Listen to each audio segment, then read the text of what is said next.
Shalom.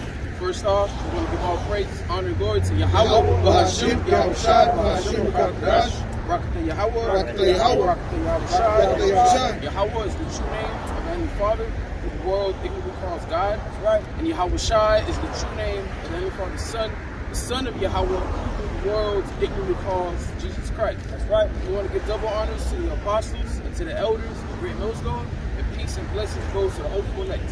Right. Brothers that are out in the highways pushing His word and His truth and sincerity. All right, we're out here another week. Today, we want to go into being out like our forefathers in the wilderness. All right, that doubted the Most High, that murmured against the Most High, that tempted the Most High, not knowing that all that when the Lord was bringing them through the wilderness was a way of proving them. All right, because the Lord was sending them to the promised land. All right, and the Lord doesn't just give you the promise, He tries you first. All right, this is what we're going through right now. All right, because we're about to receive the kingdom. But like it's written in Acts 14 and 22, through much tribulation shall we enter into the kingdom of heaven. Right. All right, and I know I said to start off with Deuteronomy, but can you get Romans 15 and 4? Gotcha. It says everything written aforetime. All right, because you got scriptures there for our learning. All right, and we can't be like our forefathers, man, doubting, murmuring against the Most High. Yep. We got to have our complete faith and our complete trust in Yahweh Bashim Yahushai, man, because in the scriptures it says that the Lord is not a man that He should lie. That's it. He said that He's going to deliver us in the time of trouble, so we just got to trust in His word and believe in Him. That's right, bro. This is Romans 15 and 4. For whatsoever things were written aforetime was written for our learning. Right, it was written for our learning. All right, go ahead. That we, through patience and comfort of the scriptures, might have hope. Right, because this is what comforts us. Right. Knowing that in desired times, you have stories like Daniel in the lion's den. All right, how he got delivered from lions, from the mouth of lions. 3 holy children. That's right, 3 holy children. When they were put in the fire, Yahushai came and delivered them from that fire. All these things were written for our learning to build up our faith, man. All right, go ahead. That was it. That was it. No, that's good. Okay. It says, now the power of patience. Oh, no, read that last one. Okay. It says, for whatsoever things were written aforetime were written for our learning, that we through patience and comfort of the scriptures might have hope. Right. Now where there's hope, there's faith. Where there's faith, miracles can happen. That's it. In these last days, you expect miracles to happen, man. Because in the wilderness, when the Lord delivered all of our people out of Egypt, the Lord was showing nothing but miracles. Go ahead, go walk through. All right, the Lord was showing nothing but miracles. And what ended up happening, our people still doubted. Our people still didn't want to believe. They still wanted to go back into Egypt, man. After seeing the Lord drown all the Egyptians, man. After crossing the Gulf of Suez, which is part of the Red Sea, they still doubted, man. After having that chariot, guiding. Right, which was the pillar of fire by night and a cloud by day. All right, they still doubted. All right, we can't doubt because in these last days, the Lord is going to show us miracles. All right, we're going to be put in certain situations where we're going to think we're going to die, but the Lord's going to deliver us at the last moment, man. We just got to have faith and not give up on our Lord, man. That's it, not stop believing. Always believe, even in the matter of death. Yeah, all right.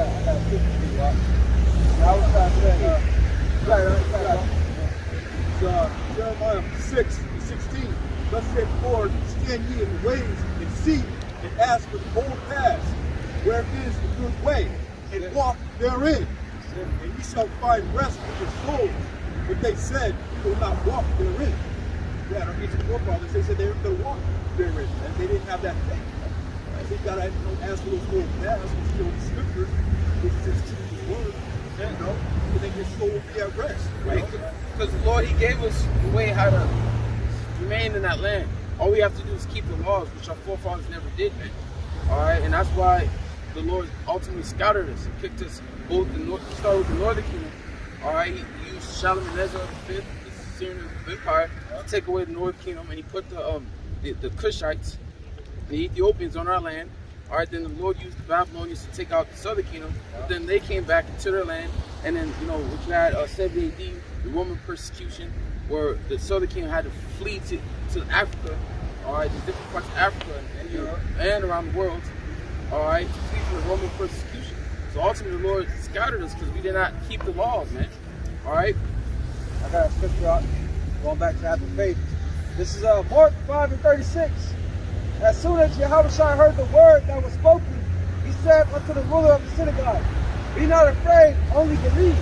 You know, so we're not to be afraid this time, man. The Lord's with us, look what we're doing. You know?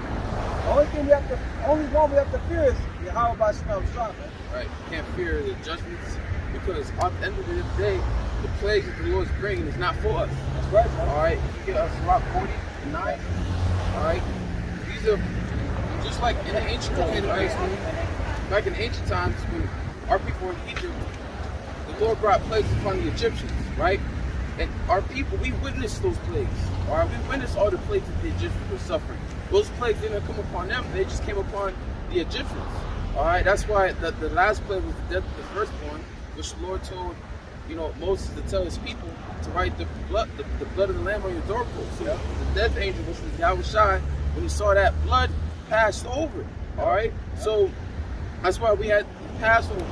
Alright? Because we had to eat it in haste. There was no time to party and bullshit like you have other camps they want to do in the Passover. Alright? It was a very serious time, man. People were dying while we were eating. Alright? And that's that was the last plague. Right. You know, the slaying of the firstborn of all creatures of the Egyptians. But it was 9 prior plagues that we got to witness, man.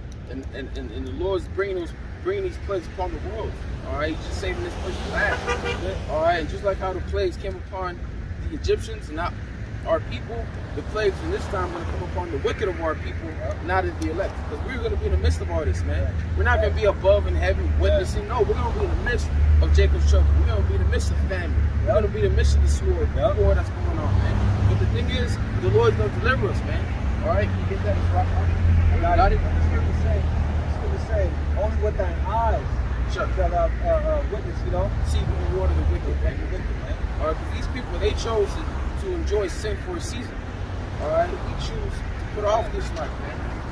All right, to give up everything that we have for the Lord. Okay? So the book of Sirach, Ecclesiasticus, chapter 40, verse 9. It says, death and bloodshed, strife and sword, calamities, famine, tribulation. And all these things are going to come upon the wicked of our people. These are the plagues that the Lord is going to bring. These different type of plagues that the Lord is going to bring upon the wicked of our people that refuse to repent. All right? They refuse to get right with the Lord. Go ahead. It says sword, calamity, famine, tribulation, and scourge. These things are created for the wicked, and for their sakes came the flood. This is why all these things are coming, for their sakes. This is what the wicked. This is the reward of the wicked. This is what they're going to receive for choosing to be of this world, man. Right. For not repenting. This is what they're going to. This is what they're going to receive. They will receive death, bloodshed, strife, famine, sword. You have certain jakes that their judgment is to die of famine, which that's not a easy way out. That's a slow, painful, agonizing death. Right. Then you got Jake that's gonna, die of the sword. You can get gunned down, bleeding to death. All right, but like the scripture says, it's better to die of the sword than of famine. But either judgment is bad either way. The scripture says it's a fearful thing to fall into the hands of the Heavenly Father, man. He can make it so you make it all the way to when the crews hit this place. All right, you see your family get tortured, lose everything on this side, are only to ultimately get punished. When that last thing comes here. Or you can die by the sword, the famine, pestilence. Right before the missiles come, the Lord puts His spirit back in your body. You come out from the ground just to be burnt to death, man. This is why it's a fearful thing. Like the brother said, to fall into the hands of Yahweh Shai. The Lord can do stuff like that. It happened before. Yeah, all right. All the ones that see that mark, you're gonna be struck by that nuclear mix, man. Yeah. I got a precept, bro. This is 2nd Esdras 15:4. It says, for all the unfaithful shall die in their unfaithfulness. Right. You know? All the unfaithful are going to die in unfaithfulness. And our people, they don't believe the words that we're bringing onto them, the message that we're bringing onto them from Yahweh Shai. They don't want to believe. All right? They're so caught up in this world, they can't see what's getting ready to happen, man. This is why at the end of the day, we can't be moved to be troubled by the thoughts or opinions about us. Because at the end of the day, they're going to fucking die. Yeah, fuck them. Yeah, that's right. Yeah, you can get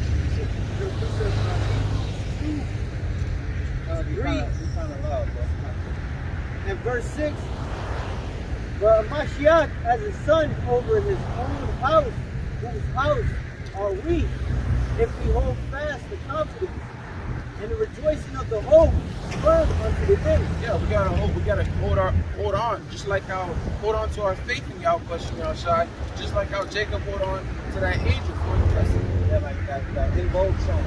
Hold on, I know you know Shemai. Hold on to your love. Yeah, you gotta hold on, man. You can't let go. In Romans 8 says, what's gonna separate us from the love that we have for Yahweh Shai? Yeah. Tribulation, persecution. Nothing should separate us from the love that we have for Yahweh Shai. We should continue to hold on even on today. We gotta have our heads clear. It's gonna say, none shall pluck them out of my Father's hand. Right. You know, so the Most High that's giving you that faith, it's gonna say being rooted and established in the faith. You know, when you're established, you're fixed. It ain't moving, you know? Like this tree is fixed, you know? It ain't moving. That's in Sluggy. I just wanted to add, that's in the book of Corinthians, man. To be steadfast and unmovable. Like the brother said. Like the brother said, your faith, you know, it's not going to move. All right, you're going to do what's coming, man? We're not going to be like these people bugging out, losing their minds. Yeah. Why do you think Yahweh Shai said this? When he comes, shall he find faith on earth? Because a lot of the people that say they believe in him inside, they're not going to believe in him, man, because they're not understanding that will. They're not understanding his will. That bring judgment. So these people, when they witness their families die, their wives get ravished, their children be dashed to pieces, and they calling on God to save them, but nothing, you know, the Most High's not hearing them. They're going to just give up their faith. They're going to curse the Lord. Right. What's that scripture you brought out, bro? A while back, when it was way over there. Here we go, I got it. This is, oh no, it's not. Dang. It was, evil men understand not judgment. Oh, I saw that, Proverbs 28. Oh, here we go, 28:5. Proverbs 28:5. Evil men understand not judgment. Right, and that's what a lot of you people are. You're evil, you're wicked, man. And you don't understand the judgment that the Lord is bringing. And like it says, I think it's SFValley, the Lord brings his judgment every day. Yeah. And his judgment to light, happening every day. And you people don't understand it, man. You don't know what the fuck is going on, man. Yeah. You're so lost in the sauce, you're so caught up in your own world, you're stuck in your own bubble, that you don't give a crap what's getting ready to happen, man. Because in your mindset, you think that America's gonna go on forever, not realizing that America's been going down the drain the whole time, and it's gonna be to a time where society that you once knew will be no more. All right. Yeah, that's why the scriptures say that in Isaiah that wisdom and knowledge is community in our times. You know, this is what's going to keep us thinking. We're going to understand why all this is happening. While, you know, all this madness is happening, we understand that's judgment from the Lord. Yep. I was going to say, just like right now, you got tornadoes happening in China, floods happening all around the earth, protests, you know, people getting jacked up from that potion that they're receiving the devil. They don't understand what's going on. You know what they say? When all these floods, these fires, it's happening throughout the world, all right? Droughts, to a rate that you never expected. Global warming, climate change. No! Let's see what Bible says. Isaiah 29:6. It says, evil men understand not judgment, but they that seek the Lord understand all things. So when we see all these things, we know what's happening, man. We know who's in control of all this event. Even if it's Esau doing his harp system, it's still the Lord allowing it. Yeah. It's still the Lord allowing that to happen. He was set up to take peace away from the earth. It says when evil was created for the day of evil. Right? The deceiver and the deceiver are his. Yeah, that's it. Right? It's the Lord that controls everything. All right, It says, rejoicing of the hope firm unto the end. Verse 7. Wherefore, as the Holy Ghost said today, if ye will hear his voice, harden not your hearts, as in the provocation in the day of temptation in the wilderness. Right, because that's what our forefathers did. They hardened their hearts. They went against Moses and Aaron, which was the leadership that Yahweh Shai set up at that time. They went against them and wanted to set themselves, their own leaders, to go back to Egypt. All right, and it's just like today. Our people are hardening their hearts today against the prophets that the Lord has set up. All right, and that's simply because our people don't see us as the prophets of the Lord. They think that we need some big ass church and a big congregation with a nice suit on as the Lord deal with us. When our Lord Yahushua himself didn't have these things. He wasn't rich. All right, he became poor for our sakes, man. Yeah, look at John the Baptist, man. He lived in the wilderness. Yeah, Yahushua was like, what'd you expect, you know?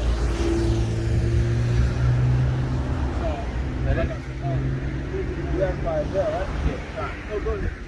I got this off. It's the book of Isaiah, chapter 29, verse 6. So this is why you have the floods in Colorado, floods in Arizona, floods in New York, floods in Germany, China, floods in China. This is why you have a fire in the coldest, it was supposed to be the coldest city, a place in the world, which is Siberia. You got like a fire tornado over there, man. All right? We're having all these earthquakes. All right, this is why. Go ahead. It says, Not no global warming or no climate change. All right, go ahead. verse 6, thou shalt be visited of the Lord Yahweh hosts. All right, the Lord of armies, host means armies. All right, if you go to Jeremiah 15:25 and you look at the word armory, part of those armory is rain, hail, and these storms, these fires, and these earthquakes. All right, that's part of his armory, and the Lord is opening it up. All right, he's the Lord of hosts, he's the man of war, and he's opening up his army right now throughout the world. Go ahead.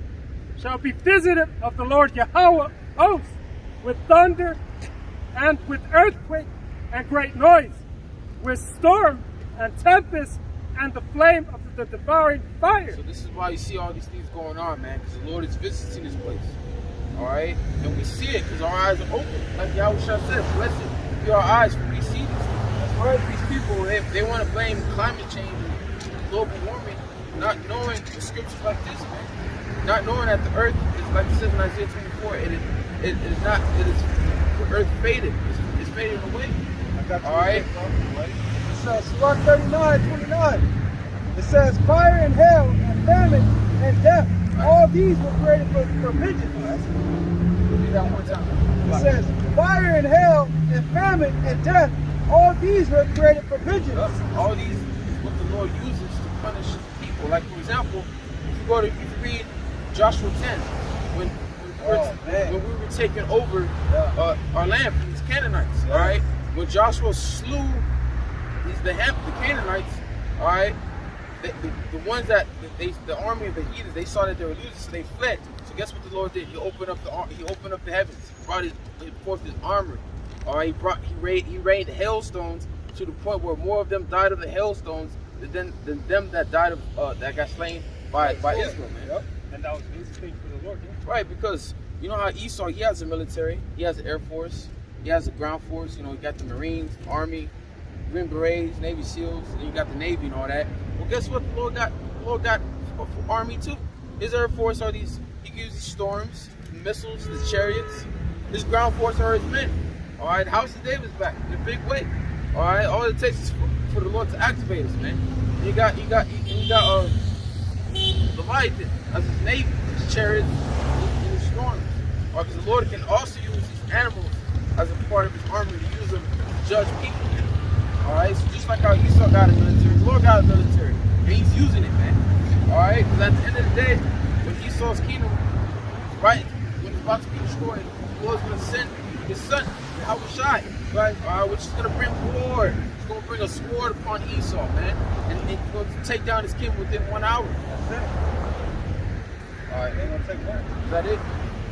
All right, let's go with 8. Hey, you said you're holding the precept?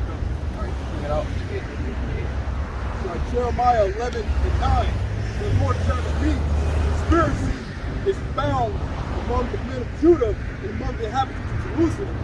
They are turned back to the iniquities of their forefathers, which refused to hear my words. Right, and it even went all the way back in the wilderness, man. Because what our people were doing? Worshiping a golden calf. Yeah. Right after they got delivered. Right. Right after they got delivered and heard the laws of the Most High, they went and built the golden calf, man. All right. No. After, while Moses was receiving the law, he was gone 40 days, 40 nights. Then when he came, while he was gone, they put that pressure on Aaron. Even caused Aaron to go off, man. Right. And building that golden calf. That's why it was this golden calf that delivered us. That's why Moses said, why are these people naked? Not literally, but as naked in the city. They were sinning by worshiping a golden calf, man. That's why you got Levites to slaughter all those ones that were worshiping that calf, man. All right, go ahead. And they went after other gods to serve them. And the house of Israel and the house of Judah have broken my covenant which I made with their fathers. Therefore, thus saith the Lord, behold, I will bring evil upon them, which they shall not be able to escape. Right, because the Lord, right now, our people, they're worshiping all these idols, not worshiping the Lord. Refusing to acknowledge who they are and acknowledge who the God is, man. All right? And the Lord's going to punish our people, bring all these evils, the evils that He's going to bring upon them.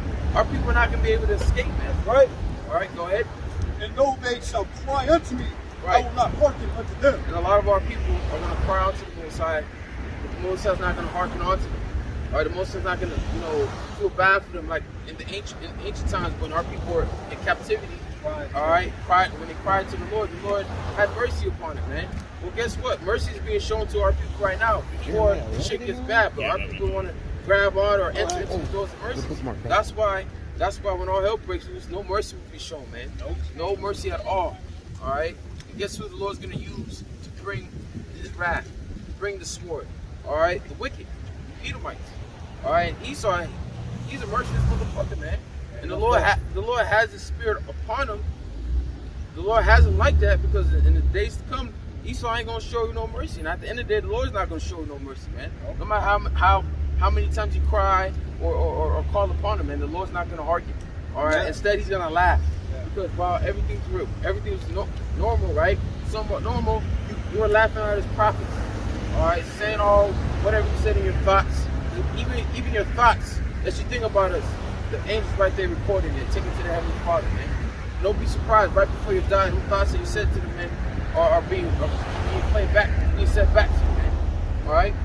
And don't marvel if, these people that be hearing about the judgment, man, car wrecks and all that, Christ, stop them, man. Being taken up, Lord knows. I got one up there, I ain't got none. No zip? No zip. It's Isaiah 10:5. O Assyrian, the rod of mine anger, and the staff in their hand. Which just goes back to Esau. All right, because the Assyrian, they were known as a cool, very cool rulership, man. All right, but they're not empowered today. So this applies, we're applying this today to Esau, the so-called white man. And ain't no one cooler than Esau, man. Right. The scripture say, tender is mercy of the wicked or short? No. It says the righteous have all pity upon his beast. But the tender mercy of the wicked are cool. Esau is cool. It says, I was just going to say, he fucks up over his own people as well, man. Yeah. He has no mercy on anyone. Not in these animals, his people. Nobody. The scriptures refer to the so-called white man as a violent and evil man. Yep. And everyone knows the white man's history. Why do you think they're trying to take it away from history books, man? And it ain't like it's just his history, like he changed. They be doing the same shit now. Right. Just be more cunning with it. Yeah. I was in the Planet of the Apes movie, the Destroyer. Beware the beast man. Beware the beast man. It says, "O Assyrian, the rod of my anger." Yeah, because at the end of the day, the Lord's gonna use these Edomites to show His anger upon the wicked of our people. Yeah, the beloved white man. The beloved white man is gonna fucking turn into a straight up demon on you, man. It says, "O Assyrian, the rod of my anger, and the staff in their hand is mine indignation. I will send him against him." The staff, the Lord's hand is His indignation. This is the sword, man. All right, go ahead. It says, "I will send him against a hypocritical nation." Right, a hypocritical nation is an example of that Black Lives Matter shit. Black Lives Matter, but here it is, you killing your own people, robbing your own people, fucking over your own people. Right. But then when Esau kill you, all right, you want to go out and protest, man. All right, you look down upon your own people, your eyes evil towards your brother. But then when Esau, the true enemy, all right, kills you, you want to go out and protest about it. It's fucking hypocritical. All right, here it is. You have your own leaders that use all that money that's been funded to them to live deliciously in hills with Edomites, man. All right, that's just the hypocritical nations are people. All right. Or they call themselves Christians, but yet they wicked as all hell. You know, They're homosexuals. You know, they're all fucked up, man. You got something, huh? It says, I will send him against a hypocritical nation and against the people of my wrath. Will I give him a charge to take the spoil and to take the prey and to tread them down like the mire of the streets. Yep, and that's what exactly is getting ready to happen in these last days. Which henceforth bringing in Jacob's trouble. And these Edomites ain't gonna, these troops ain't gonna be showing no mercy. You're gonna go into your houses, ravish your wives, separate you from your family, put you in concentration camps, take all your take you and take whatever belongs to you away from you. Alright, and put a lot of you to death, man. And alright. And the reality of it, when it happens, it's gonna be worse than what we're speaking. Yep. You know, we're just saying it because it's written in the scriptures. But when it actually takes place in your life, you know, it's totally horrible, man. Way worse, man.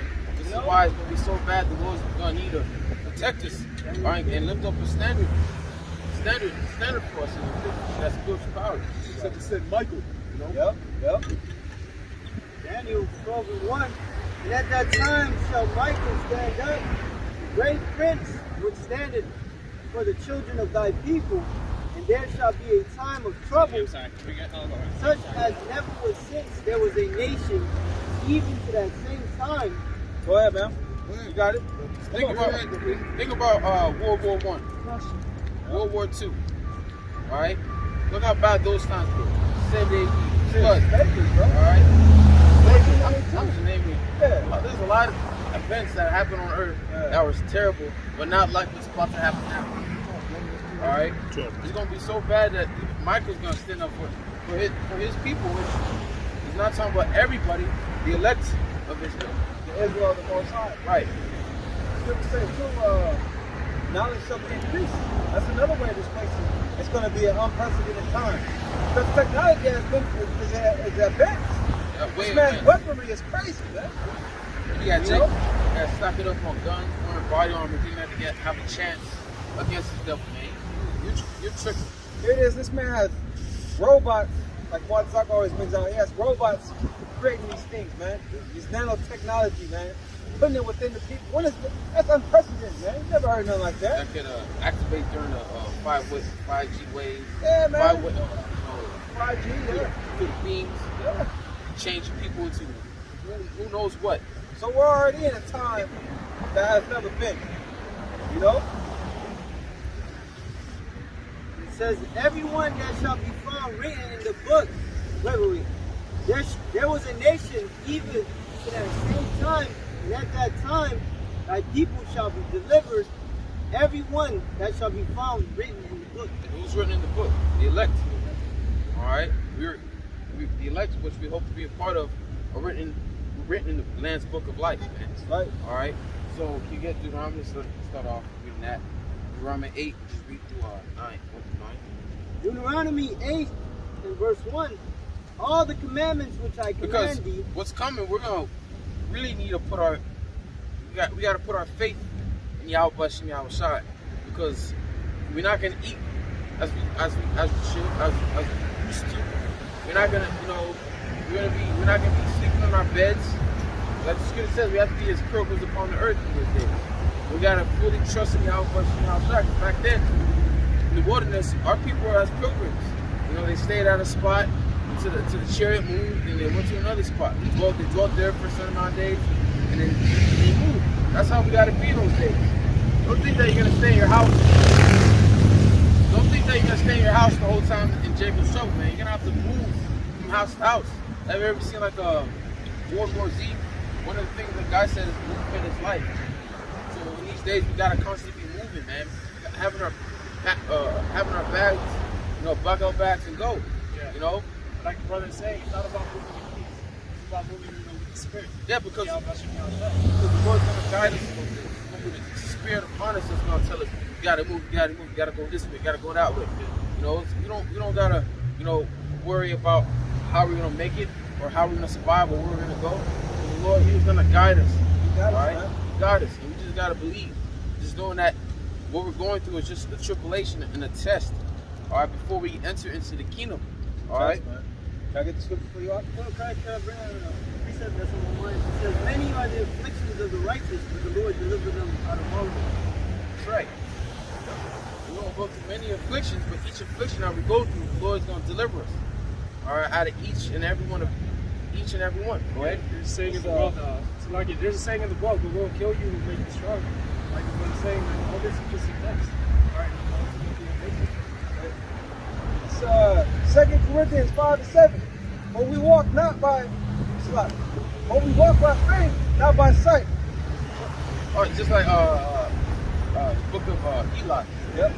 He was blinded the whole time. Yep. All right, and he was walking by faith, not by sight. All right, because it's gonna be so bad if you put your faith on the things that you see, you're never gonna make it. I don't understand. You put your faith on things that you see, all right, you're never gonna make it, man. You're gonna be losing it. That's why these people be bugging out, because their faith and their hope is in this world. And this world is crumbling right in front of their eyes. Hi guys. This is why they're gonna be losing it, man. Losing their goddamn mind in those days. Yeah, All right, but I'm sorry. I'll go ahead. I was gonna say their mind is their best here, man. That's all they know. So when this place goes, their mind's gonna go with it, man.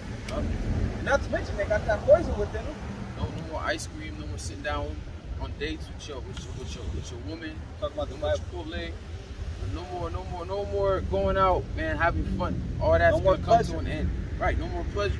Oh, the scripture saying, I'm sorry, The scripture says in Ezekiel, the sword is furbished, shall we then be in mirth? All right, we shouldn't be in mirth. We shouldn't have just trying to have fun, enjoy our life, man. We should try to seek the Lord while He may be found, get right with the Lord. That's right. Because things are gonna get so bad, you're not gonna be able to find the Lord, man. All right. This is the book of Joshua 1:8.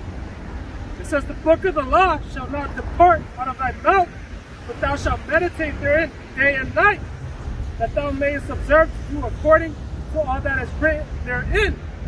For then shalt thou make thy way prosperous, and then thou shalt have good success. All right, it's about, having that wisdom in that time, right? It's about, walking correctly by Yahweh, by following what's written in this book. All right, that is what's going to help you and guide you. Because right now we're in the time of grace. We can't keep all the law, but there's laws we could keep to the best of our ability. Yep. All right, and grace is a time, is a period for you to get right. Yep. All right, and this is what we do. We're trying to get right with the Lord. So when these days do come, the day of trouble do come, we remember our words. The Lord's not unrighteous to forget them. All right, so we will be delivered from the days that are at hand. That's it. This verse 9, it says, have not I commanded thee, be strong and of good courage.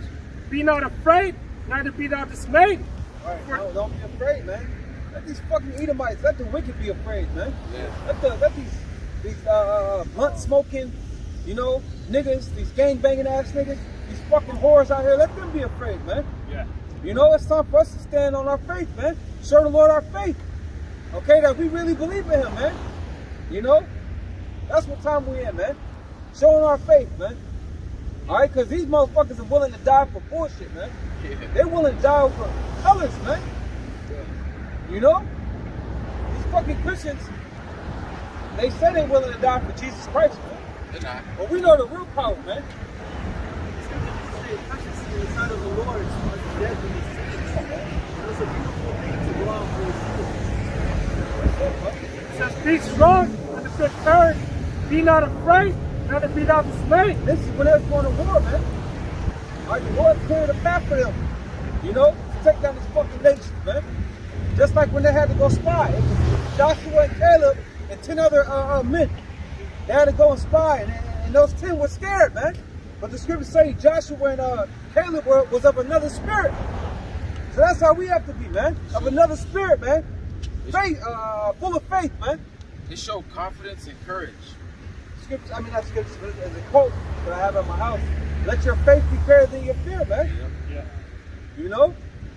But I got saw that. Oh, you got more? I'll You saw finish it? it. Yeah. It says, for the Lord Yahweh, thy power is with thee, whithersoever thou goest. Right, so wherever we go, all right, like I quoted earlier, we got to be as pilgrims. Yeah. We got to constantly be moving.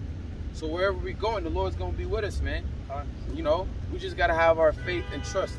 All right, trust the process. Yeah, man. All we got to do is trust the process, man. Because in order for you to make it to the kingdom, you have to go through great tribulation.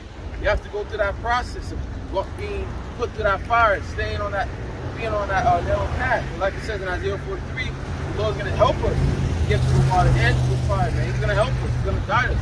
All we gotta do is believe. All right. Like the brother was saying earlier, that these people have nobody, man. Nobody helping them, guiding them at all. We have the Lord. Right? One much more than you. That's why when Amazing Mercy have people fucking flocking to the store. Yeah. You know, because they have no guidance on shit. You know, they weren't expecting something like this to happen, so they just fucking at the last minute they rush to the store and grab whatever they can. You know. Go ahead. It's Isaiah 58:11. And the Lord shall guide thee continually, and satisfy thy soul in drought. Right. Scripture say, I wish I said, I am with you even to the end of the world. Yeah. And the NLT says, even at the end of this age, man. So the Lord is with us, man. You know? I was quiet. And the Lord shall guide thee continually, and satisfy thy soul in drought. Yep, so the Lord's gonna guide us. Right now, there's a drop going on. It's gonna get worse. There's gonna be a time where you're gonna go to your grocery stores and ain't gonna be nothing there. Not even All right? that. If there is even something in there, you're gonna have to have that mark, man. Right. Yeah. So we're on a whole different, level. Yeah, because in Revelation it says no man's going to be able to buy or sell in those days. That means that Without that mark. Without that mark. That means the Lord is going to have to intervene and help us. Which the miracles come from, man. Yeah. Yeah. And he has intervened before with the prophets that were surviving in famine. Look at Elijah. Yep. Elijah, he was filled with ravens. Yep. Look what with the woman his son that the Lord guided him to. He gave her she had oil, and Elijah said that oil is never going to run out until the rain comes back, man. So in those days, you can have a bottle of water that never runs out. You're able to take a shower with it, drink it, wash your wives, wash your kids. It never runs out of water. Come on, people man. like that, oh, that's crazy, the hell. No, nothing like that is crazy. That's Nothing is happened. impossible. Right, nothing is impossible to the Lord. Our Lord is omnipotent, which means all power. Presence. Which means all power. Oh, even with Elijah, you guys know you're not the biblical Jews, right? You know that, right? You guys are imposters, man. You're a bunch of devils, man. All right, shut up, man. We're not gonna take your crap. of your crap, motherfucker. Damn liars. We're not gonna take your crap. Shut up, man. Love you who this speech for none other. That's right. And like I was saying, Elijah, the Lord gave him water from the brook. In the time when there was a drought.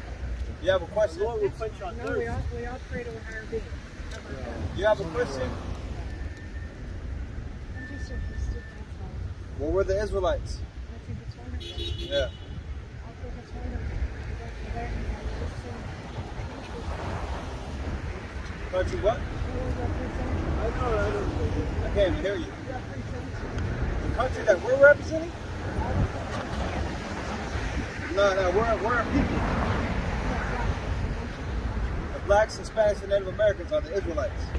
We got the sign to show our people who they truly are, not what the white man has told us. The white man has said we're black, we're Africans, we're Mexicans. That's a bunch of lies. We're the children of Israel. God's chosen people, the only ones he loves. The only ones he's coming back to save. And the Lord looked like us, not like you. Yeah. Go ahead, bro. Deuteronomy 8:1. Back in Isaiah 58:11, the Lord shall guide thee continually, and satisfy thy soul in drought, and make fat thy bones, and thou shalt be like a watered garden, and like a spring of water, whose waters fail not. Yeah, Lord's gonna be with you, man. You got that faith in what he's saying, bro. Yep. So I was the same before the fucking rats came by. You have a bottle of water, I would never run out. Yeah, bro. You know, things like that happen. Oh, yep. He was thirsty. The Lord had water come from a bone of an ass. The ass that he just killed all those Philistines with. All right. Daniel in the lion's den. The Lord had Habakkuk, brought him food. All right. These things. That's why we started off reading Romans 15. Everything we're in the 4 times, bring for our learning that we through patience and hope, because you're not like we're gonna be full. You know, we're gonna this be days. You're gonna probably go without food. Maybe just have a little bit of water. You're hungry. The Lord knows you're hungry. He's not gonna let you starve like these people. All right. Job 5 says we're gonna eat in those days. Yep, so the Lord can have it. The Lord can have it where what happened to Elijah happened to you. The Lord brought ravens to bring you food. You stumbled across a doomsday prepper home. You came across a bunch of food and water, man. Hey, all right. I was trying to say the things that you see me do, you should do and greater. Did he not multiply fish and loaves? Did he not turn wine into water? That can happen. Hey, all it takes is faith, and spiritual power is like the highest level of faith you can have. All right. You got that faith will activate that Job 5. It's Job 5 and 19. He shall deliver thee in 6 troubles. Right. You got the sword, you got the famine, you got the pestilence, all these death and destruction that's coming upon the world. All right. Go ahead. Yeah, and 7, there shall no evil touch It's you. the 7th plague that the Lord is going to bring. Brothers? 7th plague? Yeah. That's the scripture's talking about right there. I'll read it again. It says, he shall deliver thee in 6 troubles. Yeah, and 7, there shall no evil touch you. 7 is the nuclear power, right? Yep. That's right. That's the 7th plague. Scripture say 7 troubles. That's right. You know? Which are the missiles that fire. That's The right. Lord's going to deliver us from that. He's going to bring us into his chambers, which are the chairs, so we can be hid from the weapons of his indignation. All right, go ahead. It says, in famine, he shall redeem thee from death. Right, famine. All right, well, there's going to be days where we're going to be hungry. We're going to want some food. We're going to survive. All right, but the Lord said you're going to give us, man. Right, the scripture say the Lord knows what we need before we can ask. That's right. You know? So he's the one putting us in this situation, you know? Because, hey, if you're going to food, think about it. If you're going without food for 2 days, the Lord knows you go. Like, he knows you're not going to die just off 2 days of food. All right? He's just going to give you that period of without no food as a test to see if you have faith, man. You know, everything's a test. All right? In these days, the Lord's going to test us even to our limit. All right? So we're going to be tried like gold. Yep. That's right.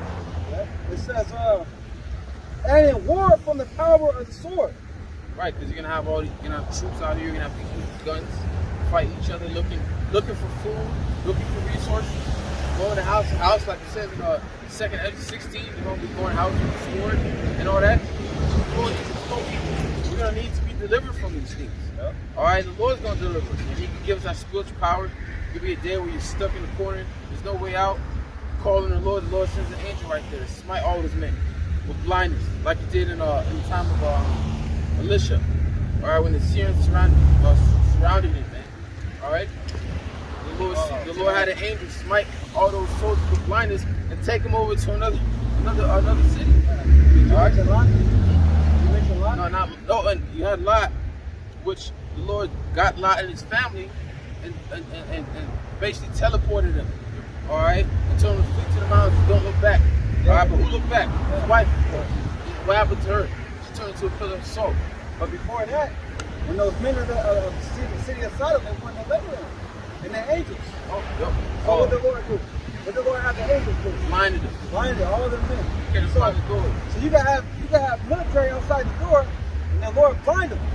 And you know, that's a way for you to escape, man.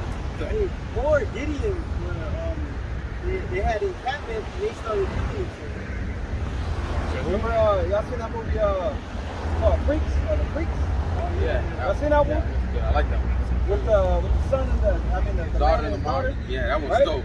Remember when she was able to control and she turned, you know? That was amazing, man. The Lord can do that. He thought she was dreaming, but she was actually doing it with She her was mind. there with her mind, man. You guys can walk through it. Sorry, thank you. No, my bad for going at them rats, man. You know, but I hate seeing them. It's been a while. What's the girl's power? Say what? What's the girl's It's been a while, bro. She can control people with her mind. Oh, dude. Yeah. So all the soldiers that her father was running into, you know, he was basically giving him a pass or having them, you know, kill themselves or whatever it was. I can't remember. It was you know, over a year ago. I seen it. Free your mother. Yep. I got a piece of Isaiah. And they make those movies, but that's the Lord put the spirit on them to make those movies for us, to build our faith, man. You want me to, I think that was it, huh? It's going free. It says, Netflix. I'm still on it. yeah, with Netflix, yeah. It's going free. Freaks, yeah. It's good, man. I would skip to the part where like the ice cream stuff. Skip to that part, you know, about. But it says, thou shalt be hid from the scourge of the tongue, neither shalt thou be afraid of destruction when it cometh. At destruction and famine, thou shalt laugh.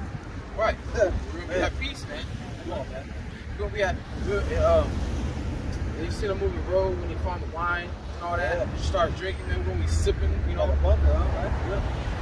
went into the underground bunker, and even him shows you to be a pilgrim upon, to be as pilgrims upon earth. Because he could have stayed there and enjoyed his time, eating the food and having a nice shower. No, he gotta go. You know, you gotta continue. And there's things we can learn from watching movies like that, man. All right, the ultimate learning experience we can learn from is the scriptures. The scriptures speak about being as pilgrims upon the earth. All right, we gotta be constantly on the move. You can't just stay in one spot thinking that you're gonna ride Jacob's trouble out, man. You gotta be on the move. That's soldier mentality as well. That's right. That's also part of this whole witchcraft. Is that he has to tell you what he's going to do. If he doesn't, that's the main reason why he has his media and his movies. Unless you can see his movies, and that's really what they're planning on doing. Yep. Hidden in plain sight. Plain sight, yeah. It's not just a movie to watch, an entertainment, or a game to play for entertainment, or a show to watch that actually has a message. All right, it's just people are so fucking stupid to see that message. I remember I seen on TikTok, I think, man. I think TikTok is better than Instagram, man. They got more information. But they had one guy playing a game. He was playing one of these games. I don't know. But on inside the game, it said the VAX is a hoax. You know? Or whatever it was, man. Something's a hoax. Yeah, something's a hoax, man. So I got the definition. That ain't there on action. Right. I got the definition for pilgrim. It says the etymology for pilgrim. It says as a penance or to discharge some vow or religious obligation or seeking some miracle or spiritual benefit. Oh, we got it. So the word pilgrim in the etymology, it says as a penance or to discharge some vow or religious obligation or seeking some miracle or spiritual benefits. Yeah, that last part right there. We're going to be seeking miracles, man, seeking the Lord. You know, and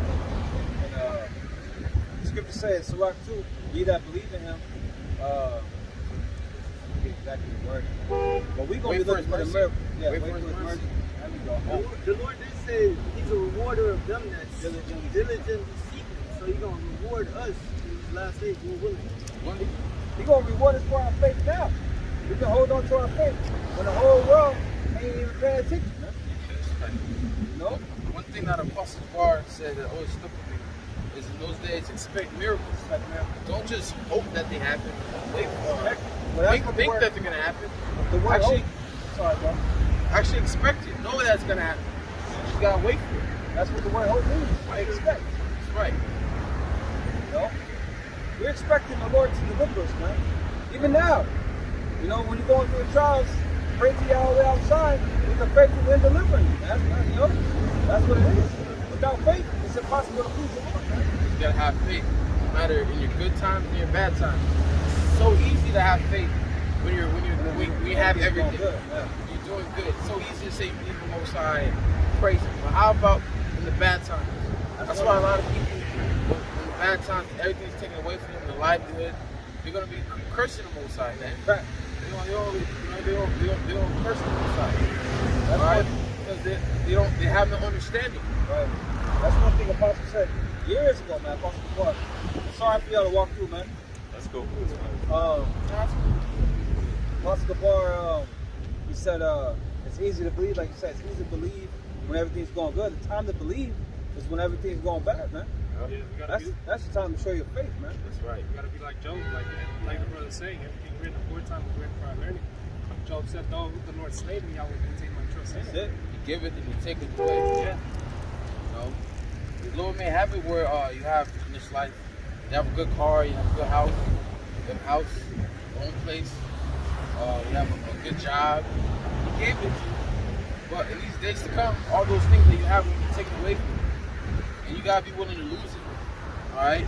Lose it, man. Lose your life. Lose your career. Lose these things you have. Because you don't want to try to save it to end up being, to receive that charagma, alright, and end up being burnt up, man, just because you try to save your life, you end up losing it. Alright? And then it's all what you see going on with this juice. It's all just a quiz for the big test. Alright? And these NFL players, Pop quiz, right? they're, pop quiz. You feel the quiz was going to end up happening for the big test.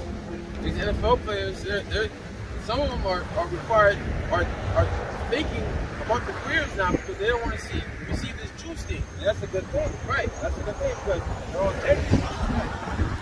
You got DeAndre Hopkins. He's top guy, top receiver right now. He's going, I'm going to retire if they, I think I'm going to retire if they force me to take this juice. You know? I know LeBron's been dodging that shit. He's been dodging that shit like a plague. They know what you're got it. camera. What's up with the camera, man? Right now? The wind. Turn the thing. There you go. Wow. Tighten it. Try to tighten it, man. The little knob on the side of the Oh my. They took it. Shooter, he said the ball got it. It's loose. That's what Shooter said. It's loose right here. I heard Shooter. He said LeBron. Yeah, that. He said he's the only one that didn't make it. Everybody.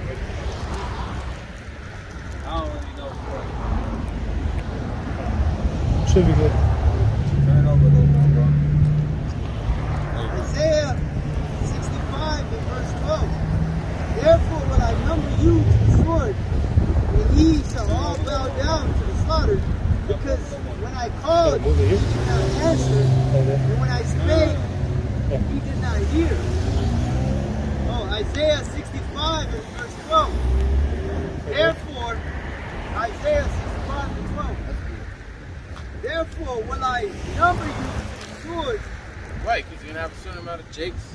That's going to be their judgment that they're going to have to suffer to die by the sword. It's a certain amount of jakes, their judgment is to die by the famine, die by the pestilence, die by these evil, these beasts, these newly created creatures. Alright, go ahead.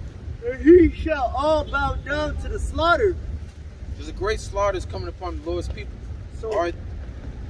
There's a great slaughter that's coming upon the Lord's people, man. Slaughter these people are wicked. And this is why that great slaughter is coming, man, because you don't want to get right.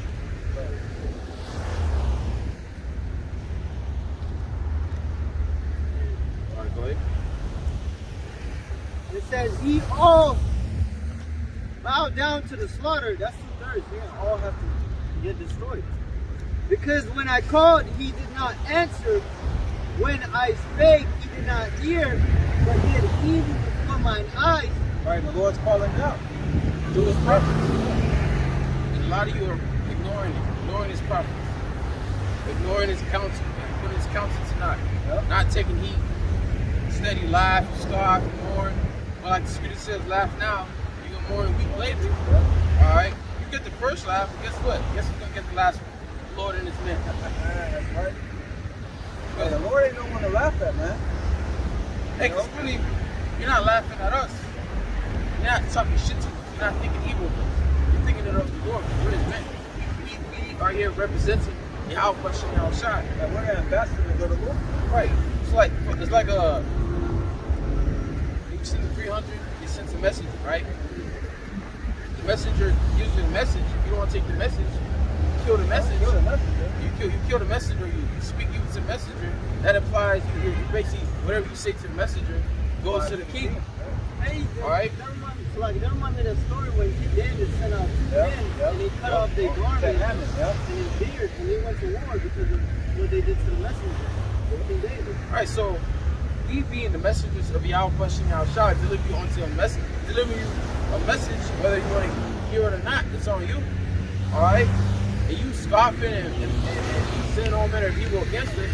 We're saying it to the Lord, King. Even when King David sent messengers to Nabal, okay? Nabal was like, who the fuck is King David to actually, listen to him? So that was straight to the king. You know, and King David after that, he was like, shit, let's go. Get this motherfucker, man. But then his woman came, you know, Abigail came, which was really King David's woman in the spirit, man. You know? And the Lord took out Nabal and she joined King David. Just right.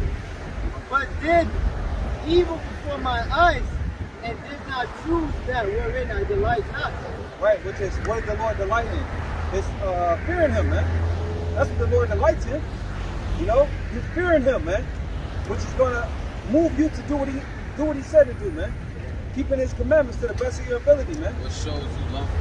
And if you're a man, teaching his word, man. Right? What shows you believe in him. Yeah, if you're a woman, you know, getting in line, man. You know? It's about action, not words. That's our people. It's just words, not about action. They say they love the Most High. They say they believe in him, but really you don't. But their hearts are far from him. That's right. That's why the scriptures say, a hypocritical nation. You know? Yeah, I appreciate it. Go ahead. So Proverbs 13:13. Whoso despiseth the word shall be destroyed. Right, and a lot of our people right now are despising his word. And what's going to end up happening? You're going to end up being destroyed here in America when America is destroyed. Go ahead.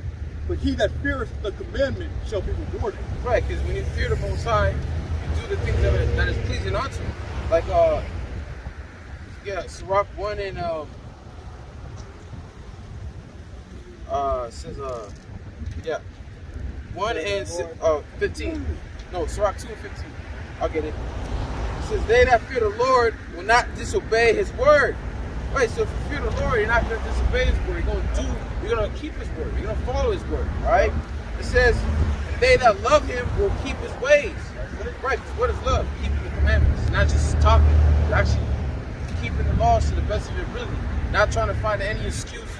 That's what our people do. Find any excuse for them to do their wickedness.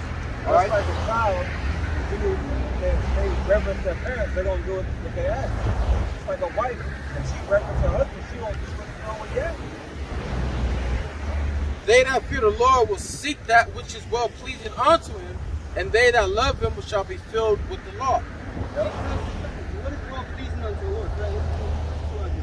It says, Sirach 1 and 27, for the fear of the Lord is wisdom and instruction, and faith and meekness are his delight. That's it, bro. So believing in the Lord is well pleasing. Faith and meekness, man. Yep. That's where it's at. Hey, that's how it says in Zephaniah 2 and 3. That's how we're going to be hid from his anger. Seek meekness, seek righteousness, seek weakness, seek judgment. All right? So you be hid from the Lord's anger. You got any more, Shemai? You got more on that Sirach, bro. But it says, as the Lord's majesty is, so in his mercy, man. We'd rather fall into the hands of the Lord, man. You know? It says, verse 17, they that fear the Lord will prepare their hearts and humble their souls in his sight. We're preparing our hearts, man. Go ahead. Saying we will fall into the hands of the Lord and not into the hands of men. Right, we trusting in how much outside, man. Look what Esau is talking about, his threats, you know, whatever consequences, you know, in this society for not yielding to him. Yeah. We don't give a damn about that. Like Peter said, we ought to obey the Most High rather than men. You know, we gonna put our faith in the Lord, and we know, just like the history of Susanna, you know, those two wicked ass niggas came up against her and claimed that, you know, she was committing adultery. But who the Lord sent? The Lord sent Daniel, man. And a young man, and delivered her, man. Keep going on that though, bro. One more verse. Saying we will fall into the hands of the Lord and not into the hands of men, for as his majesty is, so is his merciful. So the Lord is merciful beyond our understanding. Definitely. So we hoping in that, man. That's what our hope is, in the mercy of the Lord, man. You know, fuck what Esau talking about. Wearing a fucking mask, you know, running to Jew centers and taking your Jews, because you're falling into the hands of men, which is a snare onto you, man. Because a lot of you people that run into the hands of men are basically trust in the system. You trust in Esau. Say, Curse be the man that trusted in man. We're supposed to trust in Yahweh and Yahweh Shai. in his ways. Okay? And now all these people that received that potion, now here, like the nigga woman on the TikTok complaining. You know, like you got bamboozled. You did get bamboozled, but that's on you. All right, because you shouldn't trust this motherfucker in the first place. All right. And like the scripture says, spot 12, his rust is not all taken away. I mean, it seems like it's gone. You know what I mean? White rust away. What happens when it gets what's it and it dries up? The rust comes back. Its wickedness is always there. Good saying. Who will pity a charmer and bit by a serpent? Right. So we're not gonna pity you people that run to these juice centers, get juiced up, and get fucked up, get fucked up by it, man. All right. It's like people do that. Look on the back of that car. Zombie 9. Zombie 9. That's what that got. Zombie. It's all up. Right. Yeah. They get to Robert. Hey, I've been trying to bring that out. Spirit like the wind, you know. Most definitely. Isaiah 65:13. Therefore, thus saith the Lord, Yahweh, behold, my servant shall eat, Look at that, man. and he shall be hungry. We don't eat in those days, but all these people are gonna be hungry, and it's gonna be to the point where they're gonna be so hungry. Them children that they have that they can't take care of in those days, they're gonna boil and eat. All right, happened before, it's gonna happen again. All right, but in those days we're gonna eat. The Lord's gonna provide for us in different ways. There's many different ways the Lord can provide for us, man. You could be walking and trying to stumble, and all of a sudden you see a box full of food, canned food. You know, you could be walking, you're hungry and looking like in the time of Egypt, in the wilderness. The Lord rained manna, bread from heaven. All right, that could happen. Go to sleep with an empty plane, wake up with a full one. Right. You gotta have an angel walk up to you with food. Okay? The Lord gotta have an angel come. That's what I'm thinking about in these days, man. An angel coming to us, you know? Straight up with a message. Like, look, here's the food. Tomorrow, do this, do that, do that. Bam, you're gone. The angels ministered unto Yahweh Shah when he was hungry after 40 days. Yeah. Angels might come down and manifest themselves and actually have a meal prepped for them. I believe it, man. It can happen. All right. Like Apostle Gore said, miracles, expect miracles. So these are the things that we need to expect in those days. Bro, you don't think if you give up everything for the Lord ain't gonna hook you up and take care of you? Like, you give up your life on this side, like the Lord said, if you lose your life for my sake, You shall find it. you shall find it. And we did, man. And it's not even our choice. That's the thing. You know, it ain't up to us, man. It's up to y'all by some outside, man. You know, it's come down to the Lord mercy, man. It says, behold, my servant shall drink, and he shall be thirsty.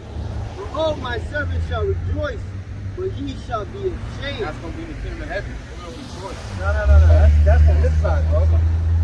We're going to rejoice. Things is going to flip. Because when you go to John 16, the Lord said, look, the world is going to, grab that real quick.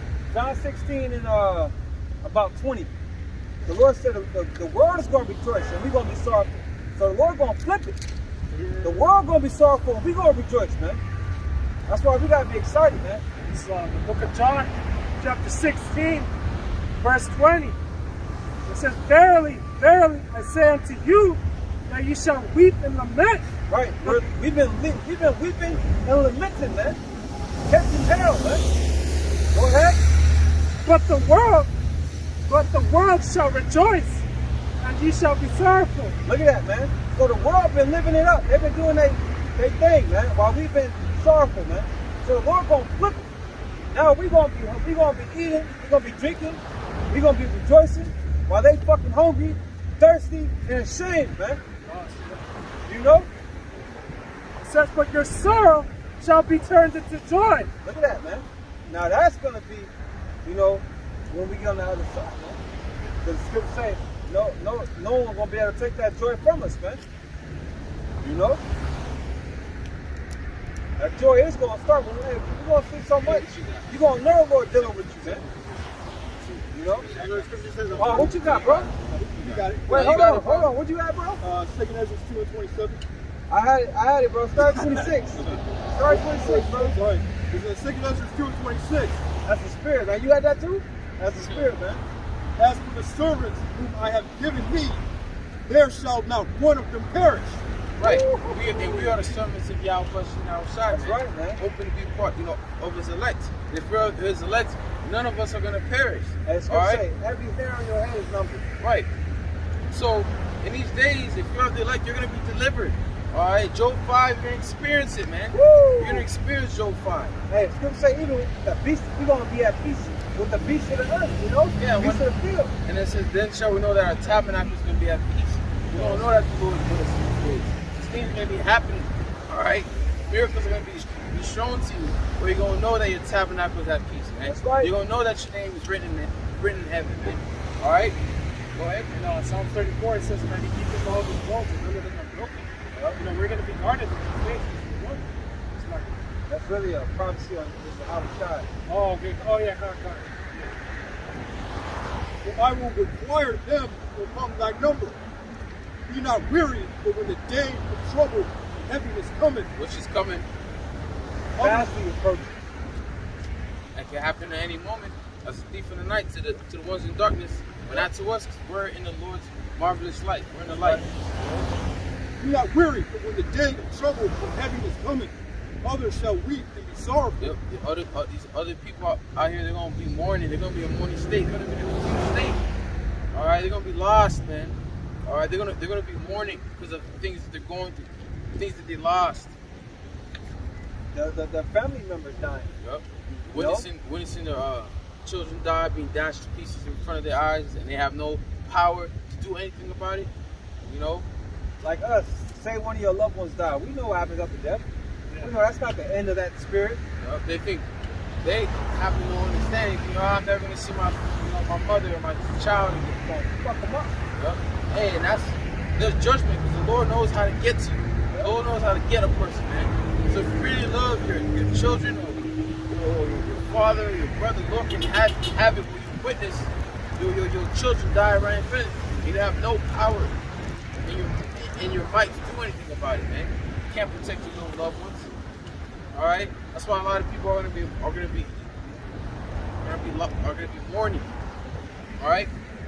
They're gonna bug the fuck out, man. They're gonna bug it. They're gonna lose their motherfucking mind, man.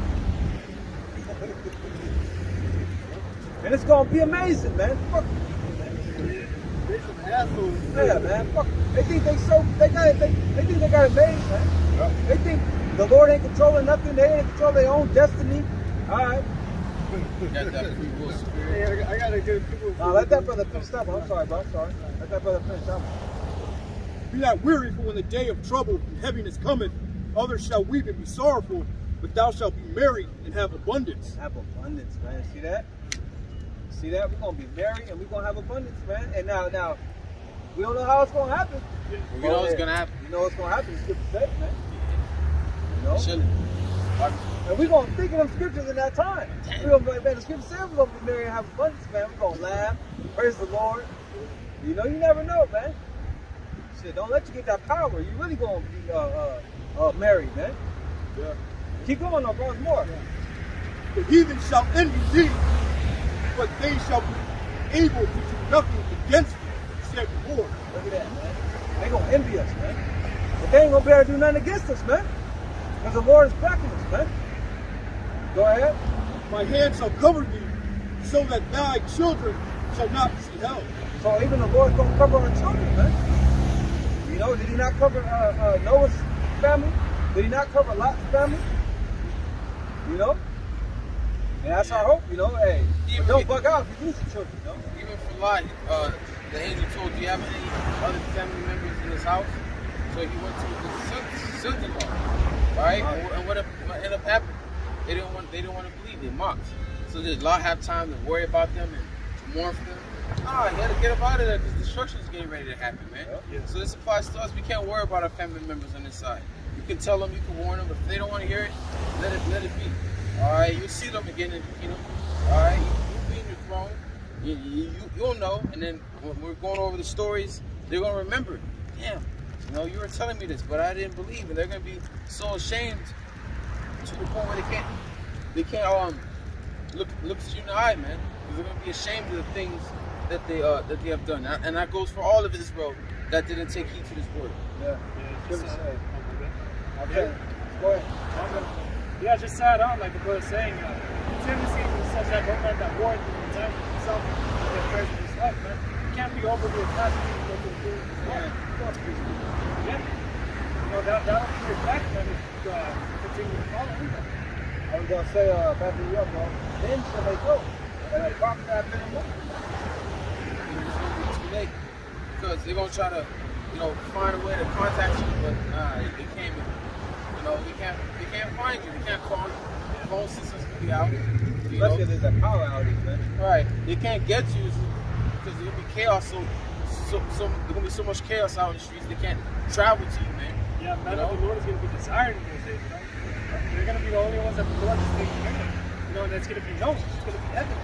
Then shall you know who are my children. Yeah, there you go. Yeah. Anybody got anything? I had that Genesis we quoted. Son-in-law. Alright, you can bring that out. It's Genesis 19 and 12. And the men, which are angels, said unto Lot, hast thou here any besides? It says, son-in-law, and thy sons, and thy daughters, and whatsoever thou hast in the city, bring them out of this place.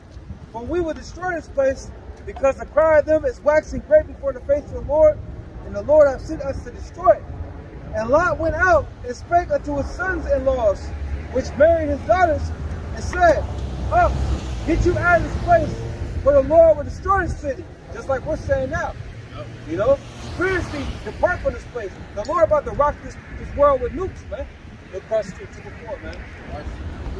It says, get you out of this place, for the Lord will destroy the city. But he seemed as one that mocked unto his sons-in-law. And that's Jake.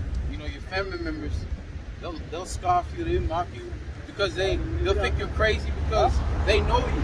And all of a sudden you became, knowing a Bible expert, became a preacher, not understanding how the Lord changes you, become that old man and become a new man, put off that old man, become a new man. They don't understand that. They still see you as an old man, So when you tell them about what's coming, they're gonna scoff at you. They notice things that you stop doing, like eating pork. You used to smoke weed. They notice that you stop smoking weed and all that, and they see the change, but they still don't want to believe the words that you're telling them, man.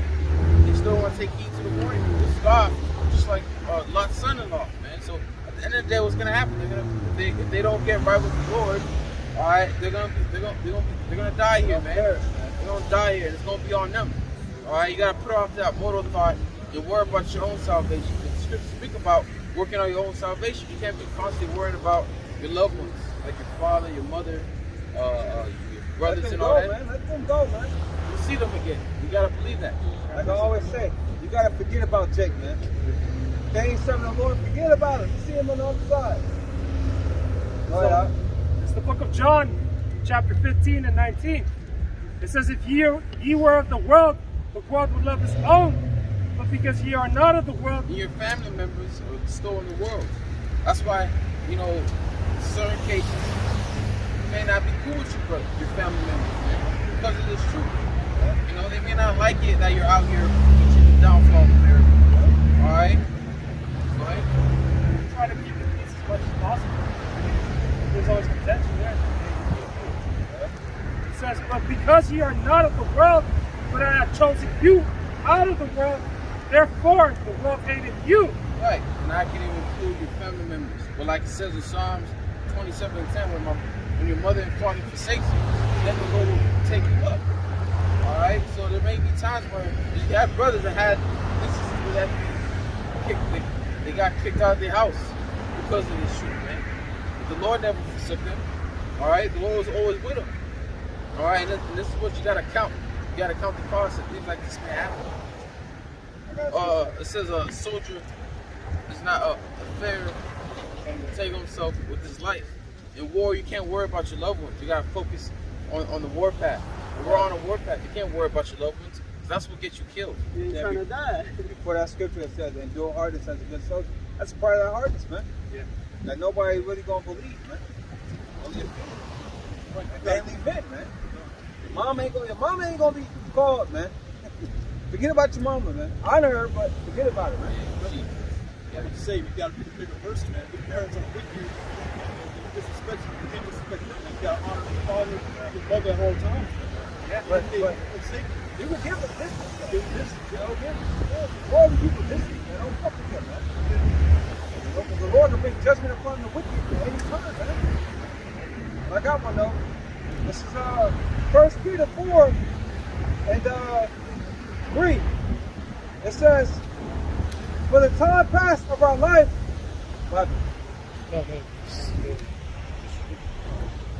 it says, for the time past of our life may suffice us to have wrought the will of the Gentiles when we walked in lasciviousness, lust, excess of wine, revelings, banquetings, and abominable idolatries. That's the old man. When we were worldly, wherein they think it strange that you run not with them to the same access of riot, speaking evil of you. So now you ain't celebrating Christmas, you ain't celebrating birthdays, you ain't trying to be around them. Now they're gonna speak evil of you, man. And that's an early trial in the faith. Okay, can you handle that, man? You know, that's why it's a lonely walk, man. You got the brotherhood, but it's ultimately a lonely walk. You're really gonna be alone most of the time, man. Yeah. Even if you're in a house with a wife and children, you're still alone, man.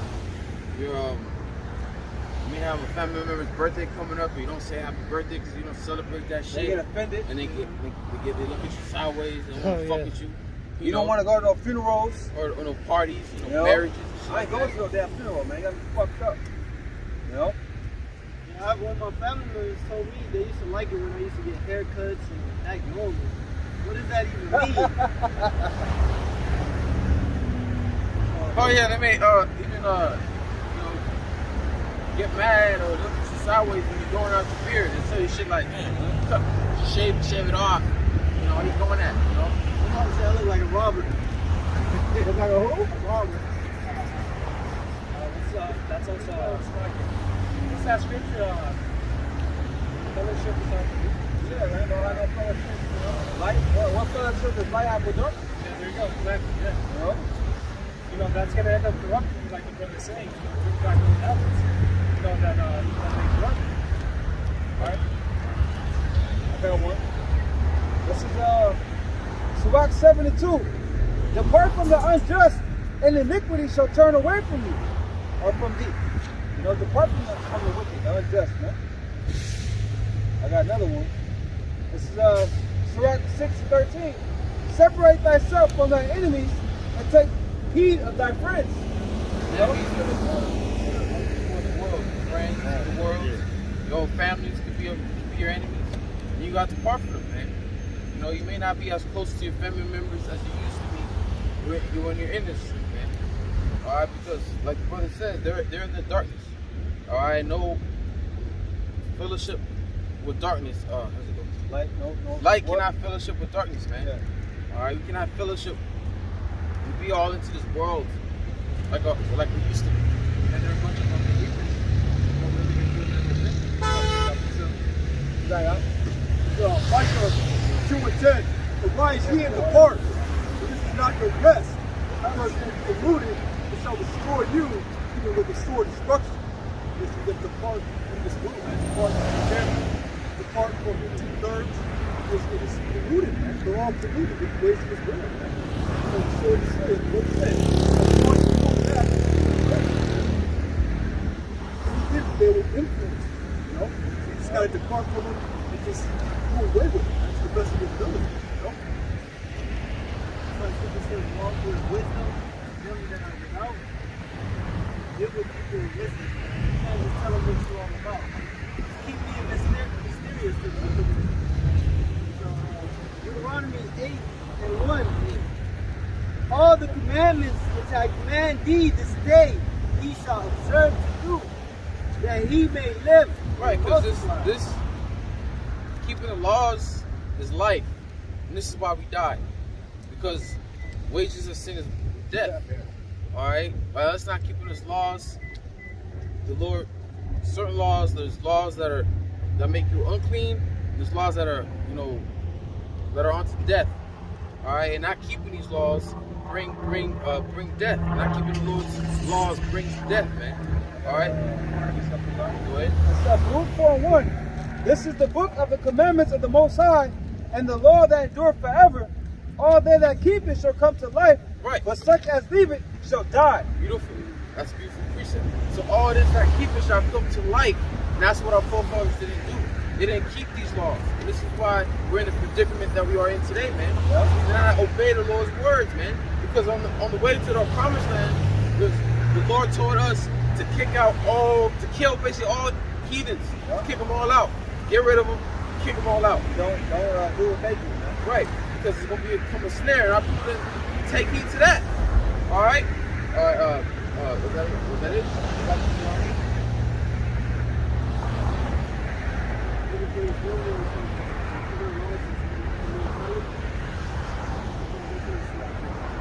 says, and go in and possess the land which the Lord sware unto your fathers. Right, because he told our forefathers like Abraham, Isaac, and Jacob that he was going to give us a land. That land is what? Israel. All right, the land that's filled with milk and honey, man. All right, but in order for us to stay in that land, we had to obey the laws. All right, obey the Lord's laws, man, which our people didn't do, because those heathens that were before our land, all right, when we didn't kick them all out, when our people didn't kick them all out, it became a snare onto us. But we started worshiping their gods, sacrificing our kids to their gods, doing all sorts of abomination, man. All right, and this is the reason why we are scattered throughout the world. All right, go ahead.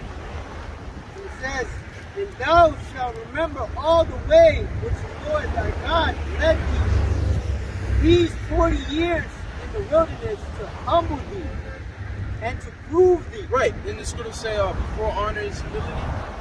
Or you have to go through that humility to receive that honor. Just like right now, we have to be humble.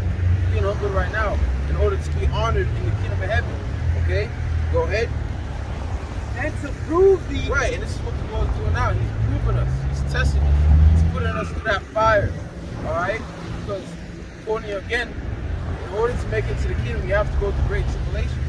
You have to be put to the fire, man. All right, but if you have the elect, you're gonna go through that fire. You're gonna endure it. You're gonna endure the chastisement. All right, go ahead. To know what was in thine heart, whether thou wouldest keep his commandments or no. Verse 3, and he humbled thee, and suffered thee to hunger, and fed thee with manna, which thou knowest not. That's how you know, man, when you met with certain trials, things of the Lord can't, beat you out right away. It's to test your integrity, test your strength, your patience, man. You know, like the Lord, when the Lord sent Moses and Aaron to Pharaoh, he could have got us out of there right then and there. Yeah, but not, it's a process, man. You know? Process to get to the kingdom of heaven. You just got to endure the process, and while you're doing the process, you got to have a vision that'll help you endure the process. All right? And trust in the Lord, man. The scripture say, Psalm 62:10, trust in him at all times. At all times, man. Even at your lowest point. Even if you feel forsaken. I'm sorry. Felt like that. Felt the power on evil, man. That's why he said, Father, Eli, Father, was struggling. Father, why hast thou forsaken me? He felt that power be off him. All right? Took on the whole sins of Israel, man. And his father couldn't look at him, man, because he took on the whole sins of Israel. He's so stressed out that he's like his sweat and blood. And the doctors, they prove that it could actually happen. This is right, you know? That's how stressed out he was. He's actually sweating blood, man. He's so weak that the angels had to give him strength. So hey, no excuse. The Lord said, endure to the end, the same shall be saved. Fed thee with manna which thou knewest not, neither did thy fathers know, that he might make thee know that man doth not live by bread alone only, but by every word that proceedeth out of the mouth of the Lord doth man live. Yeah, and that's what Yahweh Shai told Satan, man. You know, when Satan tried to tempt him, he said, man shall not live off bread alone. But we live off these words, knowing that whatever the Lord said is going to happen. just gotta believe. Okay. Did you get Numbers 5? Yeah, it's cool about the manna. Water. Numbers 5. I think it's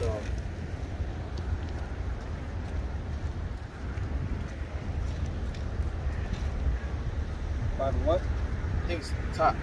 Okay.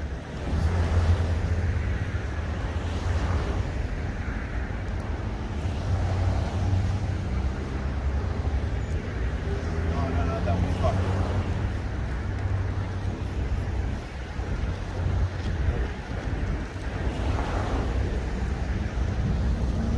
Yeah, Numbers 11. 11 and 1. 11. And read through 9. So Numbers 11 and 1. And when the people complained, it displeased the Lord. Right, people, but they were dwelling in tents. They were living in the wilderness. You had Jakes that were born in the wilderness. All they knew was the wilderness life. You know, it wasn't a comfortable lifestyle. You know, and you know they weren't. You know, it wasn't. You know, they were hungry. They were thirsty. They were in that hot ass desert, man. All right, go ahead. That's all, bro. It says, and when the people complained, it displeased the Lord, and the Lord heard it, and his anger was kindled. And the fire of the Lord burnt among them, and consumed them that were in the uttermost parts of the camp. Right, because our people were murmuring, complaining. All right, they wanted to go back to Egypt, man. And the things that the Lord heard that was being said in the tents angered him. That's why he burnt them up. Go ahead. And that's why too that the Lord took that whole generation that came out of the land of Egypt, man. Right. There was over 600,000 that walked, you know, out of Egypt. Only 2 made it to the promised land. Moses Everyone did know that? it's 2? Moses. Now Moses didn't get to make it, man. Moses didn't get to make it because when he smoked the rock, he took credit for that, so to speak. You know? Yeah. And Aaron didn't get to make it because he was taking part in that golden that calf. So guess who were the 2 that made it? Joshua and Caleb, man. Oh, that's right. Joshua and Caleb, man. They stopped Moses from going into the land too, right? Right before he died Yeah, too. right before they got to the land, the Lord told Moses, So you gotta he stop. ain't gonna be able to make it, man. Yeah. But he, you know, that's when he was 120. Yeah. You know, his life was basically in 40s. You know, Lord, well, yeah, his life was in 40s. You know, 40 years. At 40 years, this happened. At 80 years, this happened. You know, at 120, he was gone. You know, but Joshua stepped up. You had Joshua, Caleb, and the young generation that came of the wilderness. Yeah. Right. The 20 and up Yeah. that made it into the promised And land. they had to Ones- get circumcised. right. Yeah, he circumcised the one. Reading that right here. Yeah, he circumcised everybody. Huh? He brought them in. That everybody must be circumcised for their new towards. Forget which other land that Jordan. Showing you that generation was wicked because you're supposed to circumcise at the 8th day. Yeah. You know? You got something to say? Okay. It says, and the people cried unto Moses, and when Moses prayed unto the Lord, the fire was quenched. And he called the name of that place Taberah, because the fire of the Lord burnt among them. And the mixed multitude that was among them fell a lusting, and the children of Israel also wept again and said, who shall give us flesh to eat? We remember the fish. Yeah, they're lusting after the things of Egypt. They're remembering the things that they were doing in Egypt. You were in bondage the whole fucking time for 400 years in Egypt, man. And that's like Jake now, man. Jake, you're still in slavery, you're not free. No matter how free you think you are, you're still in slavery, you're still in bondage, man. And our people, like back then, they wanted to go back to Egypt. And today, our people want to stay here in modern day Egypt. Yep. This is America. They don't want to leave this place. This is why the scripture says, we read it earlier, Micah 2:10, flee, depart, but this is not your rest. Now, this is talking about fleeing, depart, buying a ticket and leaving, going to another continent, another state, another country. No, it's fleeing, depart from your mind. All right, Mentally and spiritually. right. You know, which goes back to really like holy, you know, separate people, you know. It says, we remember the fish which we did eat in Egypt freely, the cucumbers, the melons, Jake's crazy, and the leeks, and the onions, and the garlic. But now our soul is dried away.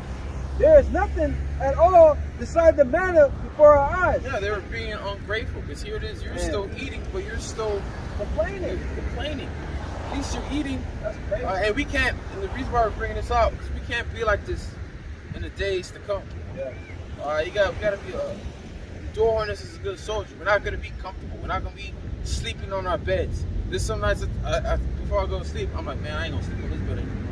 You know, because you won't be sleeping on the floor. Pilgrims, you're not gonna be carrying a goddamn bed with you. You know, you're gonna be carrying what you can carry. Whether that's a blanket, you have a blanket, maybe one pillow. You have to use your hand, man. You have to just go through that, endure that, man, until our Lord Yahweh Shai comes. That's why it's important too to be content, man. You know, be thankful for what you have, man, because Even if it's not a lot. Yeah, here it is, they're complaining, but yet you got carried over. Yet you just got delivered out of Egypt, man. It might have been 2 decades ago.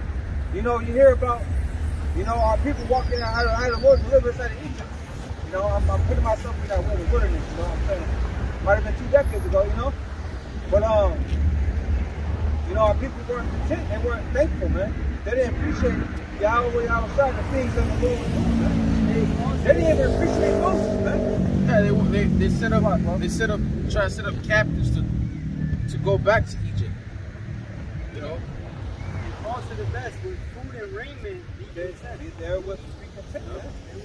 As long as you have clothes in your back, shoes, because hey, in that day it's gonna be crazy. Motherfuckers be out here, no goddamn shoes.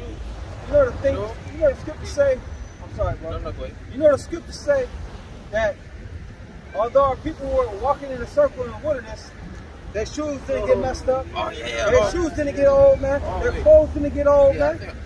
Come on, man. It's in the pocket, right? Nah, that's in the that's like in Numbers. Nah, this is Deuteronomy. It's That's heavy when you think about that, man. yeah, Shit, what's the lifespan of some shoes, man? Shit. Unless you be wearing them every day, shit. That's why. I'll give it a month, you know? Wait, listen. I don't know where that scripture's at, man, but that's have to heavy, find man. And the scriptures say too, with Moses and Joshua, I believe, or maybe just Joshua, that although he got his old age, he still had his strength as a young man. You know, imagine that. You know? So, hey, man. Hey, Caleb, after his age, he went to war.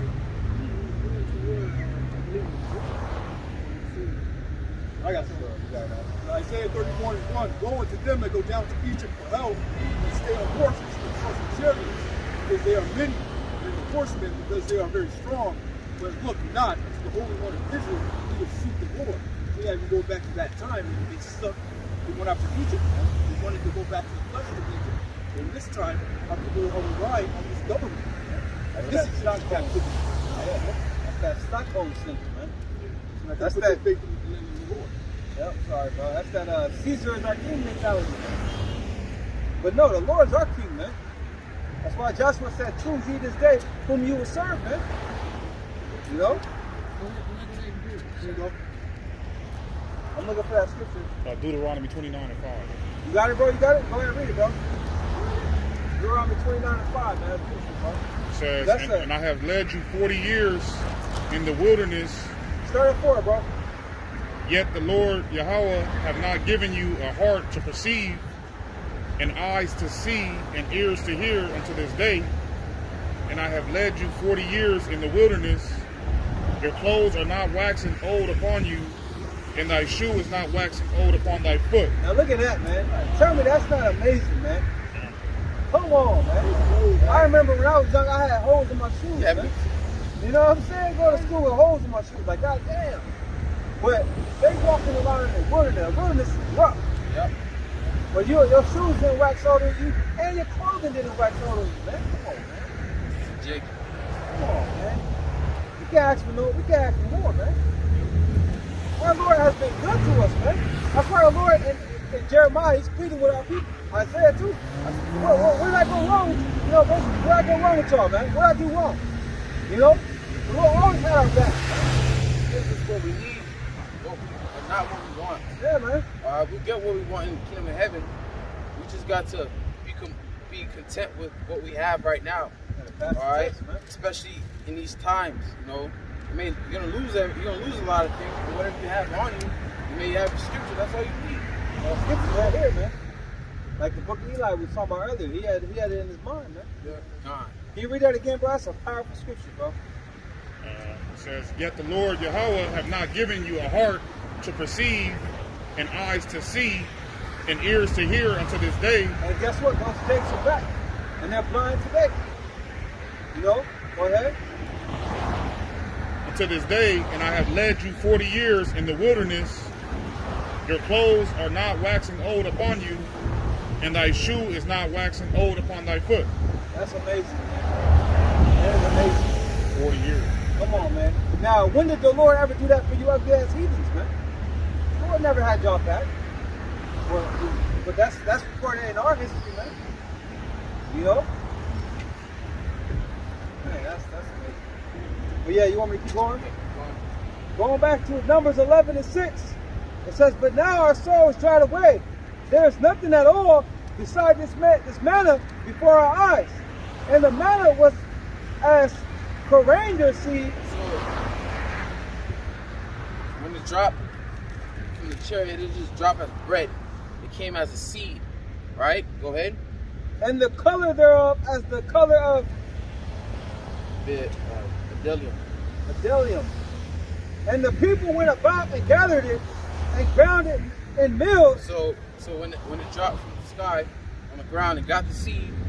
And you know how you have a grinder to grind like garlic or something? That's what they did. They grinded it, formed it, waffles, pancakes, bread, and all that because it was sweet.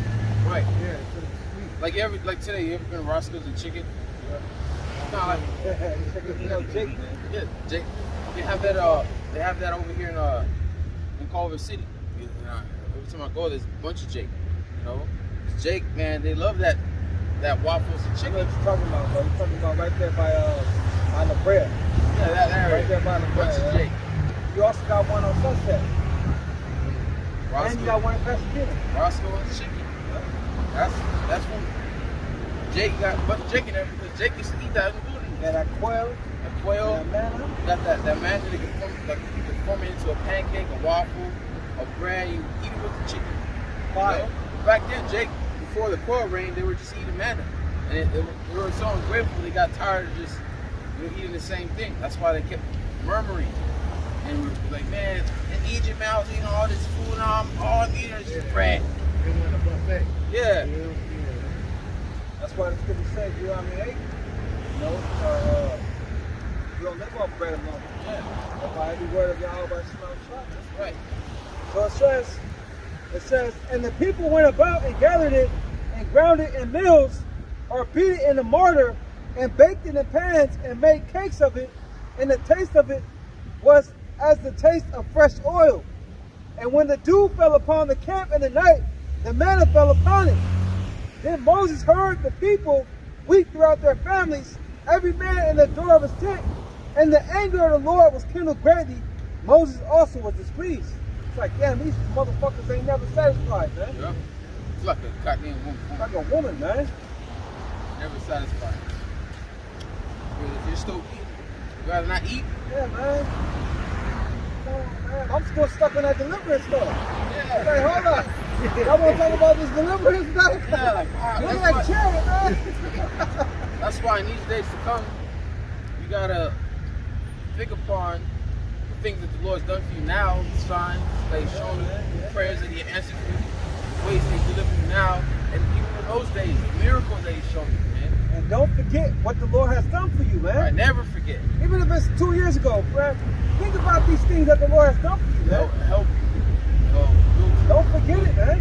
I always think back, like, man, and the Lord, I'll have conversations with work time, man. Yeah, I saw them yesterday. You don't see those every day, you know? That's how it's gonna sound when this shit go, man. With gunshots everywhere. I'll be having conversations with my woman. I'll be like, man, remember the Lord did this for us? Remember the Lord did that for us? You know?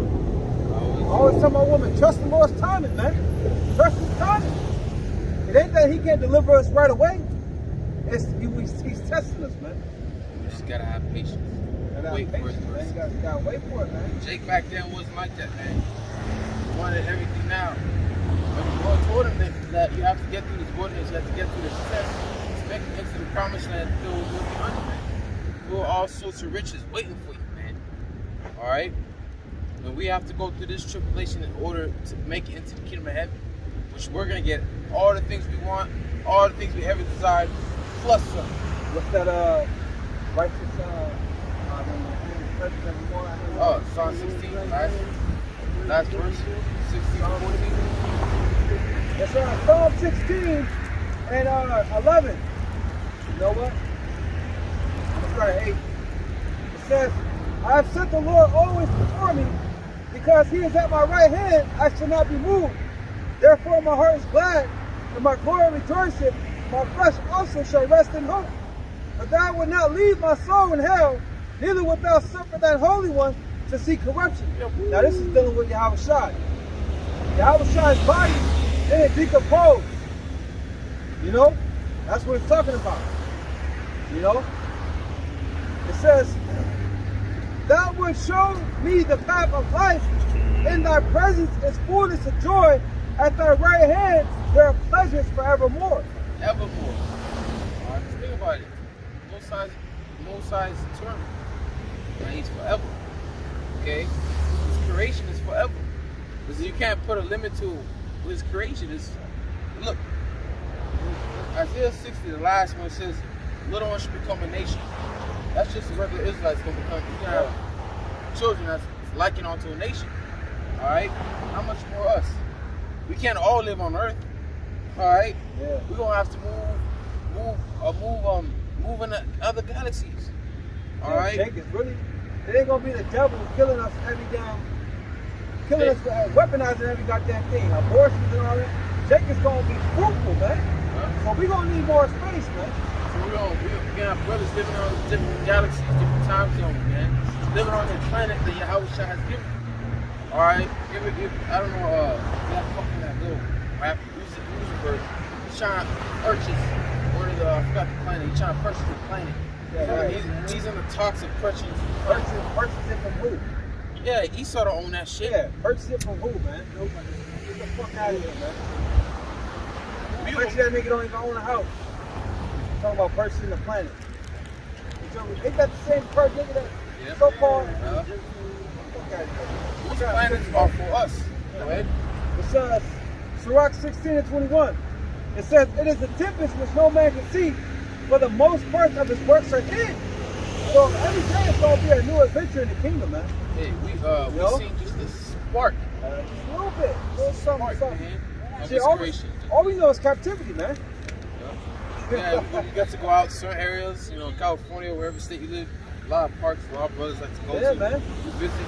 Just seeing those parks that we see is it's amazing within itself. Yeah. It's beautiful, but that's just nothing compared to what Lord got, man. You want to see things, new colors, new smells, new man. New sounds. Ooh, man. New instruments, man. I can only imagine. Woo. I can vision. I just can't wait. That's why you gotta envision these things. You gotta have vision. Just at a time, sit down and just vision these things. Yeah. Because these visions will help you get through the process of getting to that kingdom, to getting there, man. Right, bro. All right, you gotta have faith, you gotta have vision, you gotta believe first and foremost.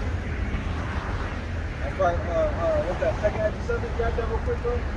Because the city is full of all good things, man. And then you think about all the dreams brothers and sisters have about the kingdom, man. The way they explain it is like, all our people having smiles, man, and joy, and right now, like you know this shit live, especially Judah. Judah. I'm sorry, no, you good. But Judah, you pass by Jake, they look at you like you're you're the enemy. And all you want to do is just salute them and all that. When you're supposed to be, show that brotherly love, but instead they show you that hate. They look at you with hate, man. They don't show that love, man. We ain't gonna be under curse when the Lord, established us as a a nation again, man. That's right. We ain't gonna have them curses, man. Them curses gonna be on the heathen, man. You know? I got some time. Isaiah 64:4. For since the beginning of the world, man have not heard or perceived by the ear, neither have the eye seen, O Most High, besides thee, what he hath prepared for him that waiteth for him. Look at that, man. That's what, hey, I haven't seen, man. We haven't even heard what the Lord got prepared for us, man. And it's showing you that it ain't for everybody. The scripture say, for those that wait on him. You got it, I said it. You got it. Isaiah, Sirach 36 and oh, I know you have, bro. I'll start from 13. Oh, be merciful unto Jerusalem, thy holy city, the place of thy rest. Right, and we know that Jerusalem is a people before it's a place. Go ahead. Fill Zion with thine unspeakable oracles, right, and thy people with thy glory. Right. Give testimony unto those that thou hast possessed from the beginning, right, the elect, and raise up prophets that have been in thy name. Right, and so the prophets are supposed to have the names of Yahweh Shema Shad, man. If they're not speaking those names, beware of them, man. Go ahead. Reward them that wait for thee. Reward them that wait for thee. Go ahead. And let thy prophets be found faithful. So we gotta be found faithful. But I know your point is the Lord's gonna reward them that wait for him, man. Right. So you know, we're patiently waiting for the Lord to save us. Because that's the first reward we're gonna get. The salvation from the destruction, man. I have this beautiful precept. Ecclesiastes 18 and 10. As a drop of Sirach. Oh, yes, Sirach 18 and 10. And it says, as a drop of water unto the sea, and a gravel stone in comparison of the sand, so are 1,000 years to the days of eternity. Look at that, man. Woo! Some Hey. of the 1,000 of your best days. Well, that's beautiful. We gotta think. The scripture say the days of Israel are innumerable. Okay, somebody tried to quote the last chapter in the last couple verses. Go ahead. Please, Sirach 18 and 10. As a drop of water unto a sea. A drop of water unto a sea. Imagine that. Go ahead. And a gravel stone in comparison to the sand. Right, one gravel stone. It's like going over there and just picking up one of those little gravel stones right there. On a beach though, you know? What is that? Go ahead. So are 1,000 years. And that's one day to the Most High. Remember that. Go ahead. To the days of eternity. Look at that. And then we're going to have all the days of eternity, man. We're going to have eternal life. Come on, man. It don't get no better than that. So how the hell are we going to choose this place over what the Lord promised us, man? You got to be out your motherfucking mind. Why do we want to stay here in bondage, being oppressed, but we got to work every fucking day for this fucking devil that don't appreciate us, man? Scripture say, pleasures of sin for a season. Right. We ain't going to get it. We ain't going to get what the Lord going to give us for a season, man. Get that forever. And we ain't going to get it in wickedness, man. We're going to get it in righteousness. That's going to be our reward. Motherfuckers that get it in wickedness, they constantly got to look over their shoulder. They got to please Esau. They can lose those things. They can lose those things. That's why Yahweh Shai says, set your churches not on earth, but in heaven. A woman to take half of it. Take all of it. Take all of it. Even your fucking dog. It ain't going to be like that for us, man. But the Lord's going to give us, no man going to be able to take from us, man. You know? The scriptures, the elect shall enjoy the works of their hands. I got a precept. Can you brother get that edges real quick, bro? Yeah, get that edges. Start at the top, bro. I want that point of the city, though, man. It's the book of 2nd Ezra, chapter 7. It might be a little bit. Like 3, 2. Nah, bro. Start at the top, bro. What's going on? It's 7 and 1.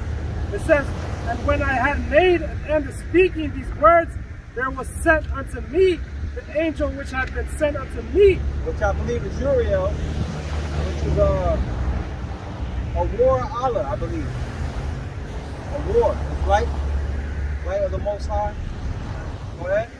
It says, was sent unto me the angel which had been sent unto me the night before. And he said unto me, of Esdras, and hear the words that I come to tell thee. And I said, speak on. My power then said he unto me, the sea is set in a wide place, that it might be deep and great. But the case, the entrance were narrow like a river. Who then to go in the sea and look upon it, and to rule it as it went out. Right? Because all rivers lead to oceans, right? So we have to get to that, you have to go through that narrow river to get to the broad ocean. Go ahead. It said if he went not through the narrow, how could he come into the broad? Right? There is also another thing. A city built it and set it upon a broad field. The kingdom of heaven. And why is it called the kingdom of heaven, brothers? Huh? Heaven represents supreme bliss for us. So it's going to be a kingdom of supreme bliss for the Israelites. Like this is the kingdom of hell for the Israelites. But it's supreme bliss for Esau. Right? Ah, yeah. So it's going to be the kingdom of heaven. Go ahead. They're going to be terrible after. There you go. The kingdom of heaven is going to be resolved by white man's cup. That's it. Luke 16. It says, verse 6, there is also another thing, a city is built it and set upon a broad field, and it's full of all good things. And it's full of all good things, man. You ain't gonna have to worry about nobody piping your wife down. You ain't gonna have to worry about your woman getting out of order. I mean, your women out of order. Women. Wives. Your wives, You women. You saw that video earlier? Oh, that nigga movie? No, one of my other posts. Oh, whoa. We talking about that judgment? Yeah. Where the two came in there and stabbed me? Oh, my goodness, bro. I was at Target and I was like, wow. We're not gonna have shit like that happen to us.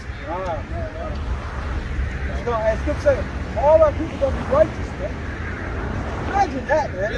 You could be gone for like 100 years, not worry about your wife cheat on you. That first day you pop her, she gonna be good. Yeah. She gonna be good. Satisfied. For like, you know. A lot of correction. You ain't got to worry about your kids, you know, the animals out here. Yeah, man. Yeah, you could literally leave your kid on another planet and be good. He's all by himself. Next thing you know, he's a lead with a bunch of lines, private lines behind him. Take care of him and all that, man. That's what the Lord gonna bless people with, man. Hey, we know it's gonna happen because the bad can't happen, right? If the bad came to pass, all the fucking bad, man. All the curses, man. We experienced Deuteronomy 16, Deuteronomy 28, the 16th verse, all the way to the 68. We need to experience Deuteronomy 1, Deuteronomy 28, verse 1, all the way down to 14. You know, which are the blessings. Man, I can't wait to experience that, man. All we've been going over. Yeah, we can do a lot, man. But hey, this is the last captivity right here, baby. This is it, man. That's why, hey, rejoice, brothers, man. Rejoice, man. Like, what's that movie? Man. You know, the Glass, Mr. Glass, whatever it's called, Glass. Well, what's the one with the dude that has all the demons on him? What's that one called? Split. But remember, he was like, rejoice, rejoice. You gotta rejoice, man. All right. Go ahead, brothers. It's October 13 and 15. Oh, beautiful, bro. Let my soul bless the Most High, the great King. For Jerusalem shall be built up with sapphires and emeralds. Yeah, our kingdom ain't gonna be like this, man. Yeah, feet hurting and You shit, know? stand up on you. You know, Knees all bad and shit. gotta go rock back and forth, You know? And precious stone, thy walls and towers and battlements with pure gold. And the streets of Jerusalem shall be paved with beryl, carbuncle, and stones of purple. Yeah. And all her streets shall say, Hallelujah. And they shall praise him, saying, Blessed be the Most High, which hath extolled it forever. Yo, Jerusalem's gonna be so shiny, so bad. You could be in your planet and you can see the light auras come from all the way from Jerusalem to where you're at in your planet. You It's know? gonna be amazing, man. It's gonna be a sight to see, man. 'Cause we've been brought low, man. Very Still low. say the Lord, he know how to warn and he know how to heal, man. He gonna heal us, man. And it's starting now with his word, man. You know what I'm saying? You know how to make poor and you know how to make rich. Oh, it's Skip say, it's nothing for the Lord to make a poor man rich. Like if you watch that movie Aladdin, the new one, with Will Smith, you know, how the genie made him a prince, you know, real quick, man. That's how we gonna be, man. You know? And he told him you can't even make you a prince. You have to, you're already a prince, you just gotta be it. Has to be in you. Hebrews 13 and 14. Through here we have no continuing city. Right, America ain't gonna last forever, man. This ain't all right. It already had its heyday.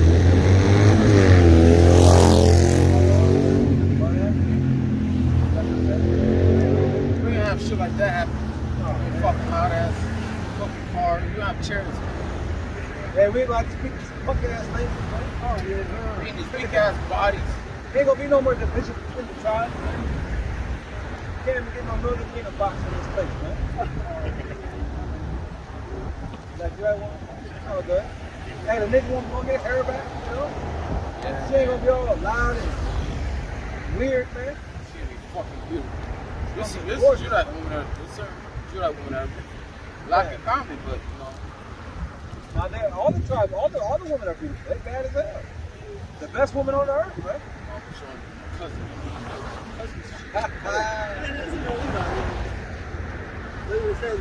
I'm ready to see what that Simeon and that Ephraim like, man. Yeah. I'm talking about. Go ahead. But we seek one to come. Oh, yeah. This ain't our single thing, man. Oh, we seek one to come. When you go to that word seek, it means to crave. Crave That's it. what we crave, man. You crave your in and out, you crave your foods and all that, you crave your junk foods, you crave the kingdom. We crave it, man. Crave it. We're ready to get the hell out of here, man. Like we saw the wicked elite, how they crave their bringing new order and shit. We crave the kingdom. Right, All right. That's why it says seek ye the kingdom First, and all things shall be added onto you. You don't really You can get your heart's desires. You can get whatever you want. And righteousness. That's right. Just imagine having multiple women, all kind of seeds, man. And you're gonna have a new body, just the new bodies alone. No, I think about ordering the angels to fuck up the heathens. That's what I like to do. Shit, I mean, that's what's up. You know, what about ordering animals to fuck up some people? Oh yeah, that's better. But just having new bodies, man, just being reprogrammed, righteous. Can we get No more wicked thoughts. yeah, can we get the Ezekiel 36 and like what, 26? You know, Just so like that's, those new bodies like you was talking about. Yeah. Man.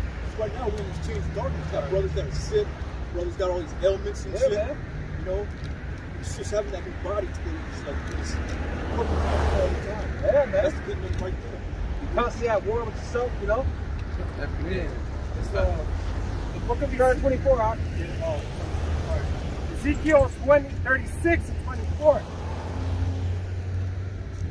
Go ahead, bro. It says, "For I will take you from among the heathen and gather you out of all countries, and will bring you into your own land." Right, our own land, man. JT, the motherland is Africa, man. Come on, man. That ain't us, man.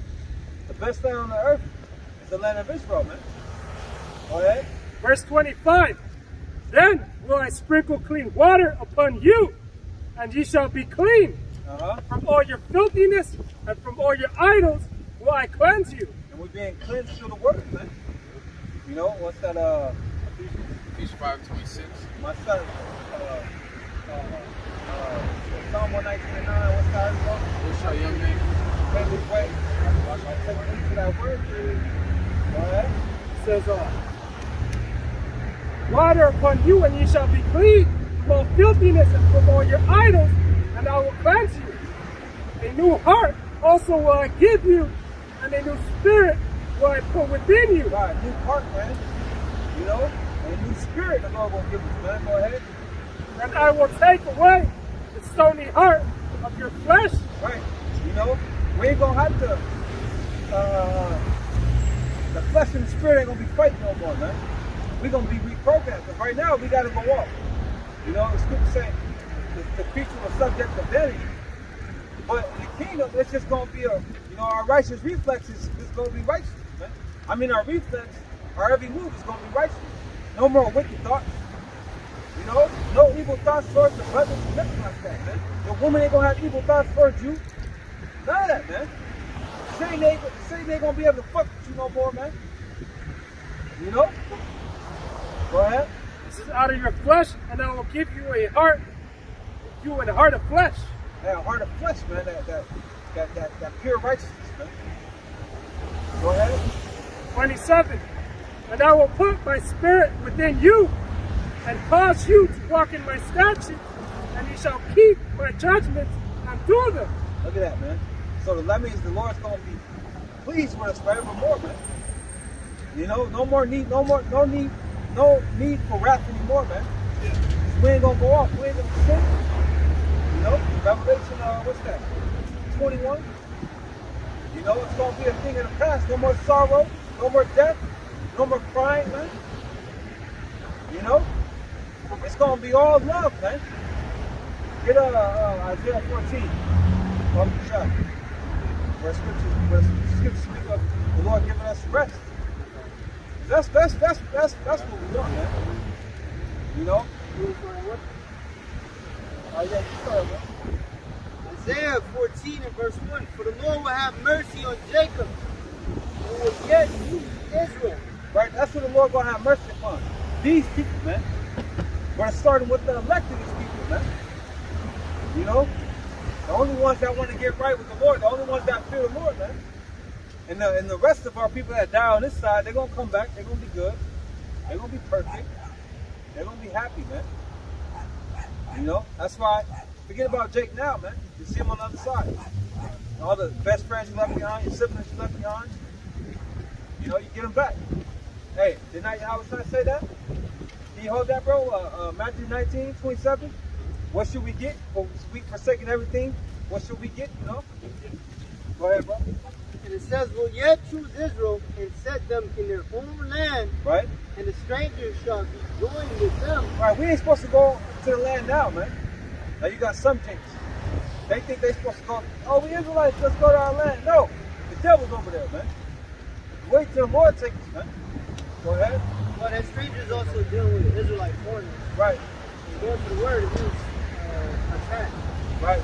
Shall be joined with them, and they shall cleave to the house of Jacob. Right. And the people shall take them and bring them to their place, and the house of Israel shall possess them in the land of the Lord for servants and handmaids.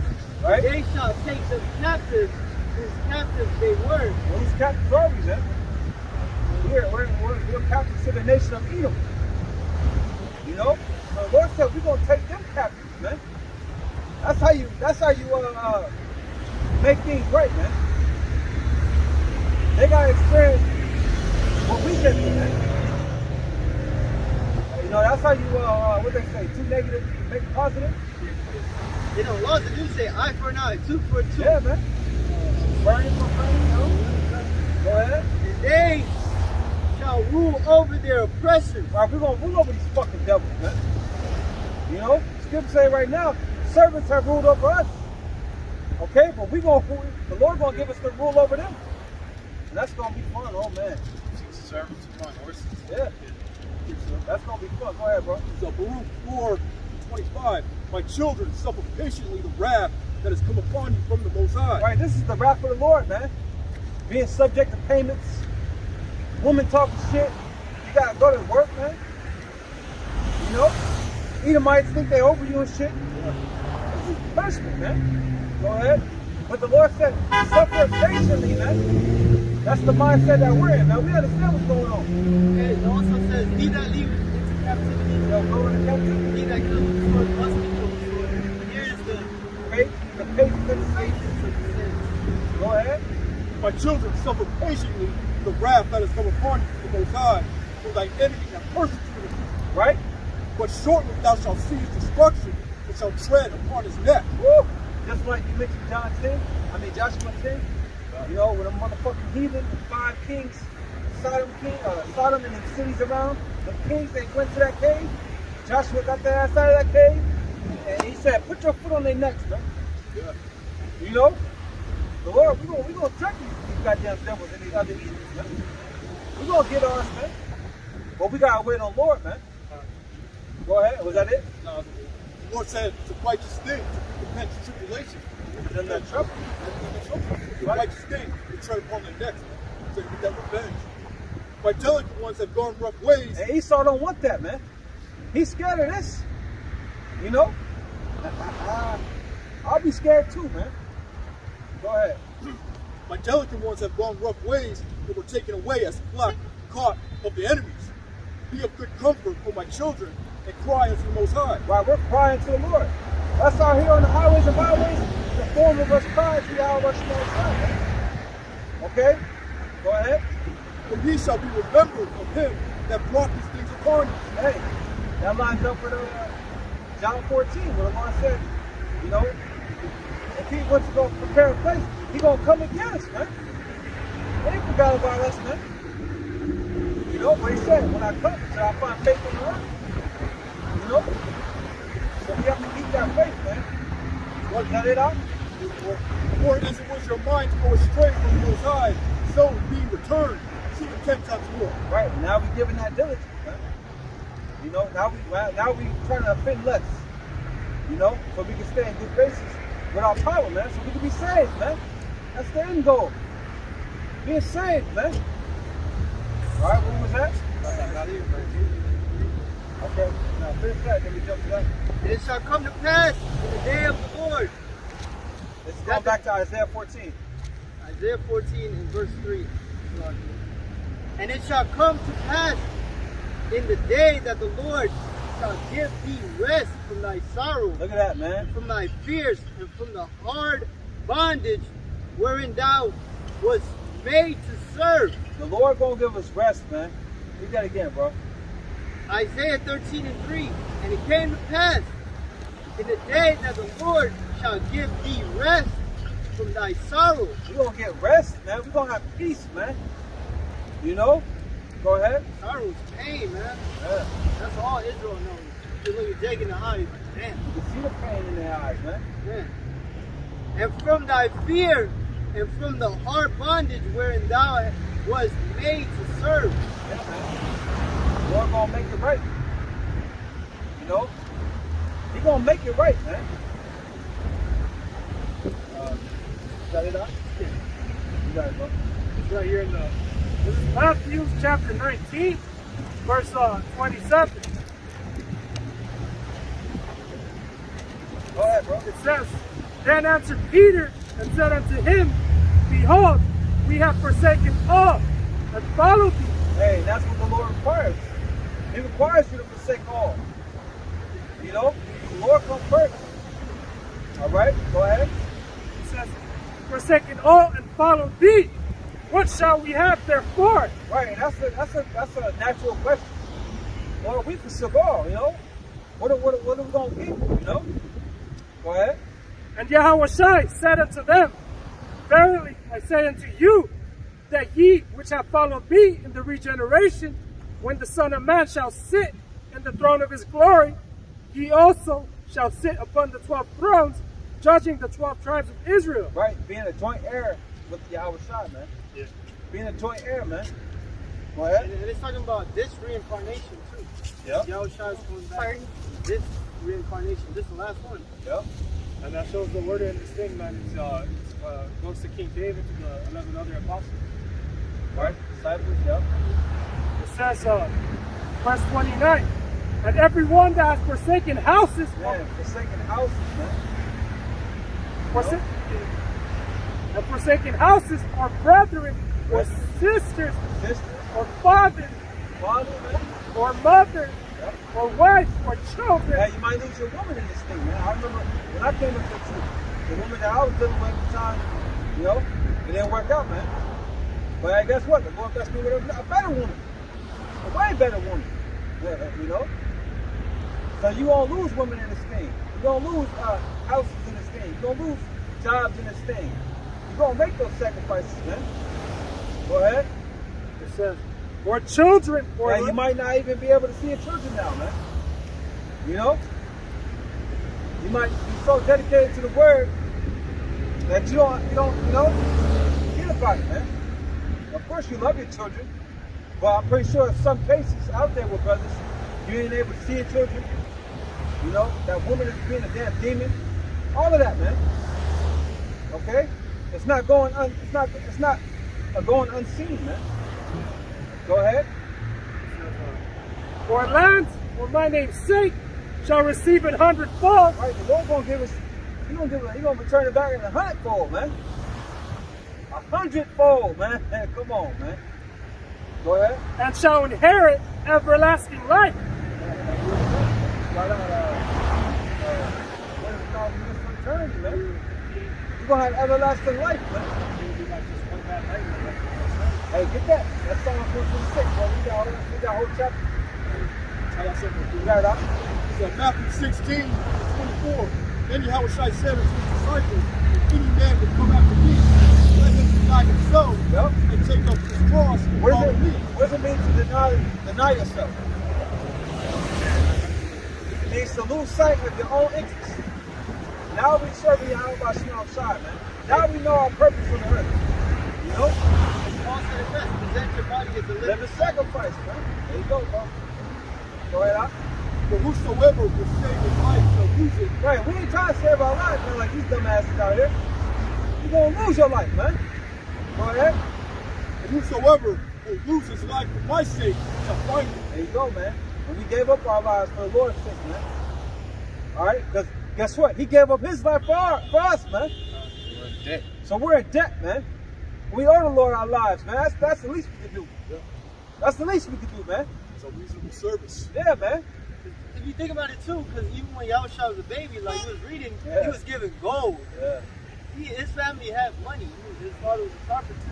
And like the scripture says, foxes has holes, but the Heavenly Father have not a place. Son of Man. Son of Man have not a place to lay his head. The scripture say he was made poor for our sakes, man.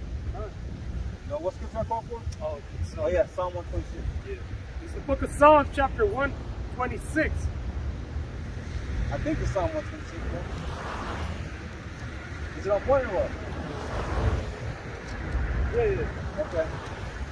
It says, when the Lord turned again the captivity of Zion, we were like them that dream. Get somebody get me on the 30 and 1 by myself. Because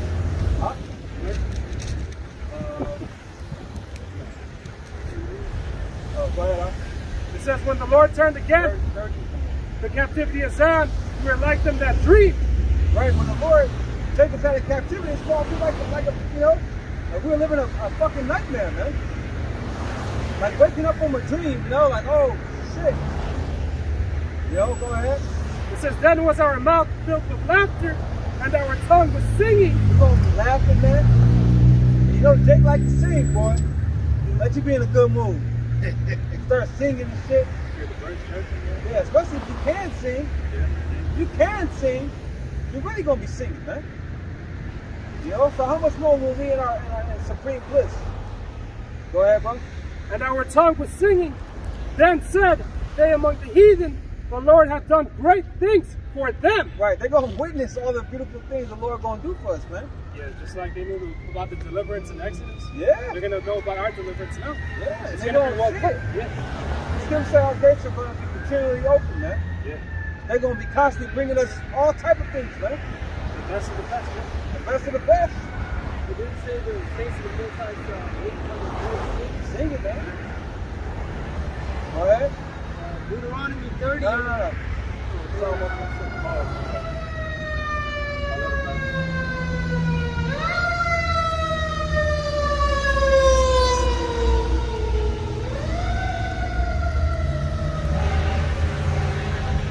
This is the third verse. The Lord hath done great things for us, whereof we are glad. All right, the Lord going to do great things for us, man. Each day is going to be something new. You know, the scripture said the Lord stretching out the heavens as a curtain. Infinite, man. So we ain't going to never have a boring moment. You know? Everything's going to be perfect, man. Go ahead. It says, turn again our captivity, O Lord, as the streams in the south. They that sow in tears shall reap in joy. Right, they that sow in tears, man. That sorrow, that pain that we experience now. We're going to read again, Oh, it says, they that sow in tears shall reap in joy. We're going to reap in joy, man. The Lord going to give us that joy, man. Read John 16, man. If y'all bros remember, man. Read that comforting chapter, man. That's a comforting chapter. You know, the Lord said we're going to, can we grab it real quick? Because the Lord said when a woman is receiving those birth pains, about to give birth, she has all that pain. But when that son is born, you know, she forget about all that pain she had done with joy, man. For a son, you know, being born, man. You know, that's gonna be us, man. Somebody get Sirach 11, where it says, in affliction, you know, there's no prosperity. And prosperity, you know, forgiveness of affliction, man. You know, love the child. Finish that chapter off. 126 and 6. It says, he that goeth forth and weepeth, bearing precious seed, shall doubtless come again with rejoicing, bringing the sheaves with him. I got that in John 16 and Start 20 again, like that. all right, yeah, verse 20. It says, John 16 and 20. It says, verily, verily, I say unto you, you shall weep and lament, but the world shall rejoice. And you shall be sorrowful, for your sorrow shall be turned into joy. Right, man. Go ahead. A woman, when she is in travail, has sorrow because her hour is come. But as soon as she is delivered of the child, she remembereth no more the anguish. For joy that a man is born into the world. So that's how it's going to be for us, man. When the Lord delivers us out of space for us to build our legacy, we're going to forget about the afflictions, man. We ain't going to forget about it, but we're going to be so caught up in the joy, man. Yeah, it's going to be a thing of the past, like the Lord said. Something very light. Yeah, keep going, right? It says, for joy that a man is born into the world, and ye now therefore have sorrow, but I will see you again. Look at that. Now we're going to see the Lord again, man. Go ahead.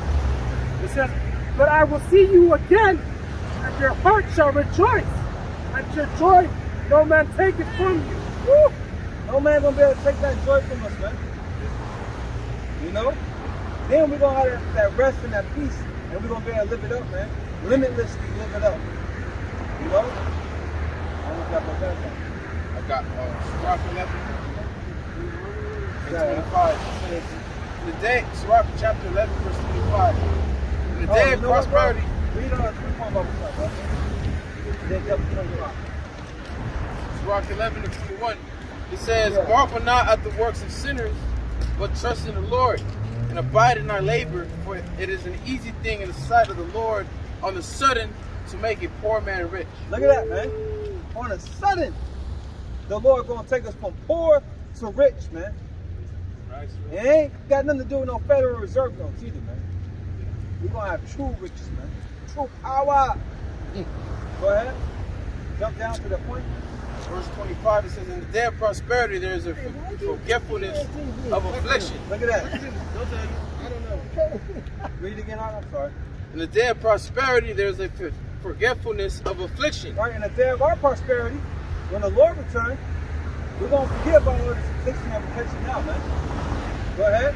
And in the day of affliction, there's no remembrance of prosperity. So when the Lord brings judgment upon this society, all these people that have been prospering, hey, you ain't going to be able to remember that. You know? You're going to be focused on that affliction. You're going to be feeling that pain, that judgment from Yahweh Shema Shah, man. And it's coming too big, I believe, man. Verse 26, for it is an easy thing unto the Lord in the day of death to reward a man according to his ways. The affliction of an hour maketh a man forget pleasure, and in his end his deeds shall be discovered. Hey, in the affliction of an hour, making a man forget pleasure, man. It's the land of pleasure. Do it thou wilt. You know? But when that hour that the Lord bring that judgment, you people, you're gonna be through, man. You're gonna be fucking through. I don't know if y'all bros have something. What you got? What you got, Levi? Oh yeah, Deuteronomy 30, Papa Shop. 30 on 1. You got it? Revelation 21:3. And I heard a great voice out of heaven saying, Behold, the tabernacle of Yahweh is with men. And Okay, this is John the Revelator, okay, seeing the Lord and the elect come down from heaven in them ships. Go ahead. And they shall be his people. We're going to have new bodies. Yeah. You know, the Lord, hey, the crowning, you know, most likely the Lord's will, but the crowning is going to happen when we get delivered. Lord's will, bro. That's heaven, you know? That's gonna be graduation. Yeah, graduation, man, you know what I mean? Go ahead. And Yahweh himself shall be with them and be their God. Verse 4. They're like some brothers, they graduate high school and shit. Yeah, like what? Yeah, like your family members, your parents may want you to, oh, you didn't graduate. Well, I am going to graduate. You're going to see it. Go with it. If we get beamed up. Forever have that crown in your head. Hey, only 144,000 gonna have that crown, man. Alright? People think the highest form of graduation is college. No, the highest form of graduation is Getting all these degrees and shit. It's coming out that that shit ain't doing nothing for nobody now. All right. It's a scam. What the fuck is a bachelor's degree going to do now, man? Yeah, shit. They say it's better to have a trade. Better to, You know what I'm saying? yeah, to have a trade than to have any other skills. You know, you can't really be an engineer. You're an engineer, and you're only engineering, you know, buildings and stuff like that. You know, everybody's really doing any much of that. Robots are taking over, man. That's also the scripture. The knowledge of this world, you know, it's foolish. It's foolish unto the Most High. All right. Revelation 24. Yahweh shall wipe away all tears from their eyes. Look at that, man. The Lord gonna wipe away all the tears, man. Hey, man. You know, sometimes you gotta laugh to keep, you know, to keep yourself from crying out this motherfucker, man. Sometimes you cry though, man. Sometimes you literally drop tears, man. You know, I've been there a few times, man. You know, crying to your hour outside, man. You know. Go ahead. And But the Lord gonna wipe away all our tears, man. You ain't gonna never see a chick cry in the kingdom, man. You know? Hey, tears of joy. Tears of joy, man. When you have a shy, What? shows us that body, all is Yeah. Aside from that, you know? When you have a reason to cry, you man. may be so fucking happy you can't even fucking tear like that. Hey, watching America be destroyed, man, like drop a tear, man. You know? Tears of joy, though, man. It says, and there shall be no more death. Ain't gonna be no more death, man. Why No is more that? funerals, man. Perfect. We're gonna be perfect. We're gonna be sinless. You know? There ain't gonna be no more death. You ain't gonna have to lose a loved one. You ain't gonna have to worry about your mama dying. Your partner dying. Like Jake been experiencing in this place, man. Go ahead. Neither sorrow nor crying, neither shall there be any more pain. Neither sorrow, man. You ain't gonna be depressed Yeah. like you are in this place, man. This place is fucking depressing, man. You know, one of the reasons that people are depressed, besides the affliction, is the food you eat Yep. can make you depressed. In the kingdom of heaven, we're gonna eat real food. In the circumstance. Sorry, bro. You can actually taste the full nutrients of whatever you're eating those days. You ain't gonna be all tired. That's why you go back to that land sack. Yep. Where you let the land rest. Yep. So the seed will grow up right. Yep. The nutrients.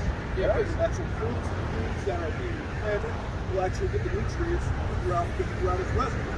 It's gonna go back to its right side. Right. Like two. I'm sorry, bro. Hey, two men carrying a cluster of grapes. Imagine that, man. What a watermelon look like then. You know what I mean?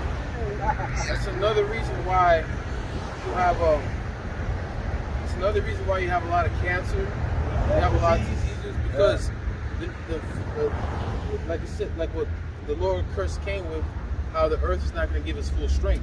It's not giving us full strength and full nutrients as it really should, and plus Esau's not doing. He's not Curse Adam. no curse Cain. Cain? Yeah. Curse them with the moving. With the earth's not gonna give us full strength. Right. So this is why you're seeing a lot of people eating cancer because the way that they're getting cancer and getting all these diseases is because of what they're eating. It's not. The earth is not. The earth is not giving its full strength. It's not getting its true nutrients. Plus, it's eating. Plus, a lot of our people are eating GMO anyway. You know. Everything ain't gonna have sugar in it, right? Yeah, sugar is very, very bad for you. You know. Pretty. Everything, like mostly everything you eat. It's metal and everything. Yeah. Well, it's just a fucking nightmare, man. Hey, like the scripture says though, we shall drink poison. Water bottles we drink. Once the sun hits the rain, sun hits the water, it's polluted. You know, it's polluted. Verse 5, and it says, verse 4, it says, for the former things are passed away. Look at that, man. All the things that we experienced growing up, man, it's gonna be a thing of the past, man. Go ahead. And it says, verse 5, and he that sat upon the throne, And that was it, huh? shall make all things new. Look at that. Everything's gonna be renewed for us, man. Refreshed, man. You know, we ain't gonna get the earth as it is now. The Lord gonna renew it. And who knows what that looks like, man? Got it out. So 1 Corinthians 15:50. Now this I say, brethren, that flesh and blood cannot inherit the kingdom of the Most High. Neither does corruption inherit incorruption. Right, our bodies ain't gonna be able to go into them ships. Okay? Go ahead. Because these bodies are off. Yeah. Go ahead. Behold, I show you a mystery. We shall not all sleep, but we shall all be changed. Look at that. We're gonna be changed, man. We're gonna be changed, man. Go ahead. In a moment, in the twinkling of an eye. In a twinkling of an eye, man. Look at that, man. You know, I was just listening to a brother testimony of a dream he had, brother in Hawaii. You know, about the apostle being beamed up, brothers being beamed up. The twinkling of an eye is going to be changed, man. That's like blinking your eyes. Like that. When I'm telling my feet that, I told him, big eyes. I thought fast he was going to change, man. And you're going to have to keep the change because you're going to be outside of the infirmary. And the chariots go at about million speeds. Nobody will pass out without just grabbing over his body. We have to change your body. You gotta be, say, we're going to change our vile body back into his glorious body, man. You know, go ahead. In a moment, in the twinkling of an eye, at the last trump. Yeah, the last trump. Remember we read that Job 5? You know? At the last trump is them nukes. Go ahead. For the trumpet shall sound, and the dead shall be raised incorruptible, and we shall be changed. Those are the Israelites that are in this truth, that passed on, that died.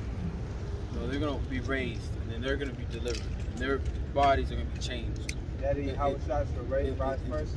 That's right. Yeah. An example of that is King Mashah, you know, the apostles. Yeah, They're They're going to be raised. Yeah.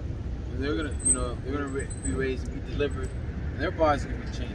Even brothers like, I'm a Wamba, I'm a Lot, brothers that we knew personally that passed away, But they're with the Lord. They're up there bugging the Lord, like, come on, Lord, come on, man. How long, man? Okay, go ahead. For this corruptible must put on incorruption, and this mortal must put on immortality. Right, you gotta get out. For this corruptible, go ahead, must put on incorruption. Right, we gotta be changed into the incorruptible bodies, man. The perfect bodies. Superman bodies. Go ahead. And this mortal must put on immortality. Right, we're gonna put on immortality. And the immortality is starting with our minds now, man, with this word, man. And we have a God mind already. What you did good, now we need a God mind to So immortal means no death, or no more death. We ain't gonna die, man. How we gonna die? Yeah, down below it says you will not taste the sting of death. Yep. I got the victory over death. He was raised, Go ahead. So when this corruptible shall have put on incorruption, and this mortal shall have put on immortality, then shall be brought to pass the saying that is written, death is swallowed up in victory. Look at that, man. See, but the heathen, they gonna still die. Yeah. You know, they still gonna be plagued by the weak flesh, you know? But we're gonna be gods. We're gonna be gods, you know, on the earth, man. Like we were in the beginning, man. That's still that, right, bro? Oh, death, where is thy sting? Oh, grave, where is thy victory? The sting of death is sin, and the strength of sin is the law. Don't say that we're not going to sin no more. We're going to live forever. All right, immortal. So we're not keeping forever and ever. You know how they got that Christian song, oh, happy day. That's gonna be a happy day, man. You know? Alright? You got some on? We're going to go this way.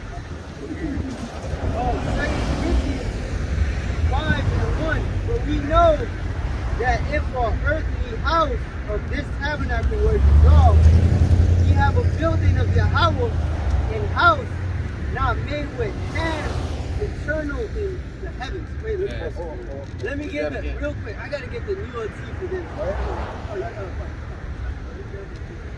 So it says 2 Corinthians 5:1. For we know that if our earthly house, which is this body, of this tabernacle were dissolved, ye have a building of Yahweh, and house not made with hands, eternal in the heavens. You got it, huh? Yeah. NLT version says, but we know that when this earthly tent we live in is taken down, that is, when we die and leave this earthly body, we will have a house in heaven, an eternal body made for us by the Heavenly Father himself, and not by human hands. You know, see, but they kind of got it messed up. You know, they don't have to talking about, hey, these bodies, like the apostle always bring out, a body, a bowl, your spirit, you know, you house your spirit. You know? So we gotta have a custom-made body. That's pretty much it. So we already have a body up there. Waiting on us. Yeah. On verse 2, for in this we groan earnestly, desiring to be clothed with our own house. Where we don't want to be in this flesh. But Paul said, he said to die is gain, but it's more needful for him to be, you know, on the earth, teaching the word, man. That's a heavy thing to say. To die is gain. What? What? But remember, he actually went to the spirit world. Saw paradise. You know? Couldn't explain what he saw. You know, could have uttered it. It's just so, Unlawful to. you know, he was saying. We didn't even know how to play in words, man. Hey, he had one Jake. He literally died and went to heaven. And he said, this thing that just can't tell you. You know what I saw. I think I've seen that one, bro. He said he's at the throne. Yep. This is Jake. And he just said he can't utter it. He can't say it. You know? Like he said the things that he saw, he just felt like he couldn't come back and just tell you. It says, upon our house which is in heaven, if so be that being clothed we shall be found naked, for we that are in this tabernacle do groan, being burdened, for not that we would be unclothed. So we don't want to just die, you know, but clothed upon that immortality. But clothed upon that immortality might be swallowed up of life.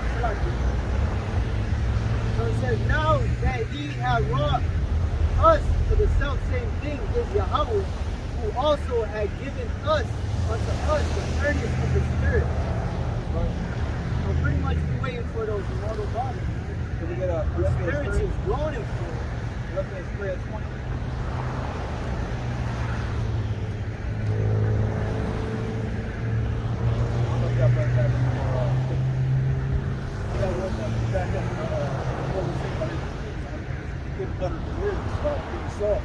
This is 2 Corinthians 12:4.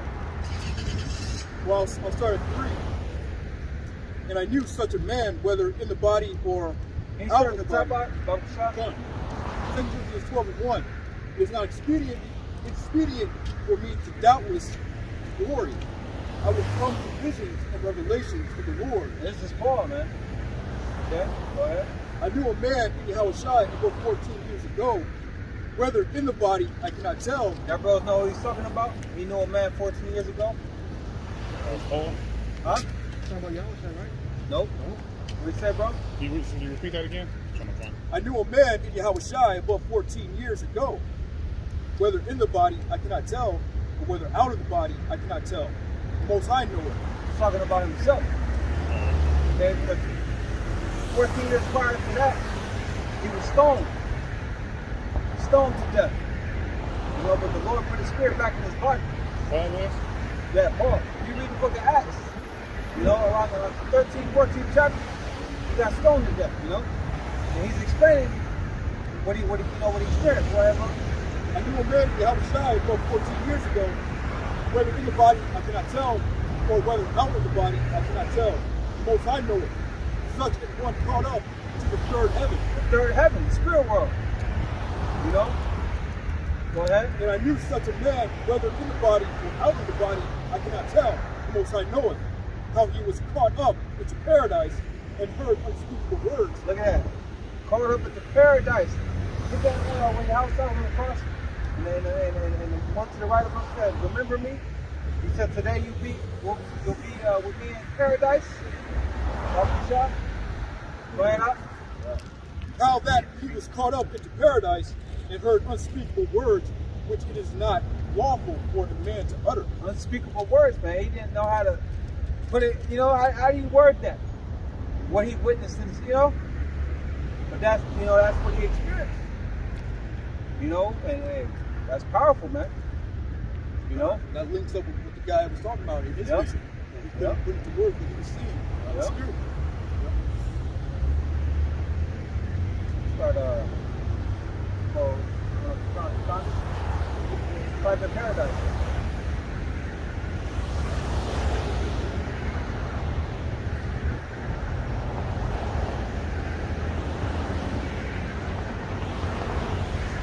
Luke 23, 43. Maybe start at 40. Luke 23. You know what? Start at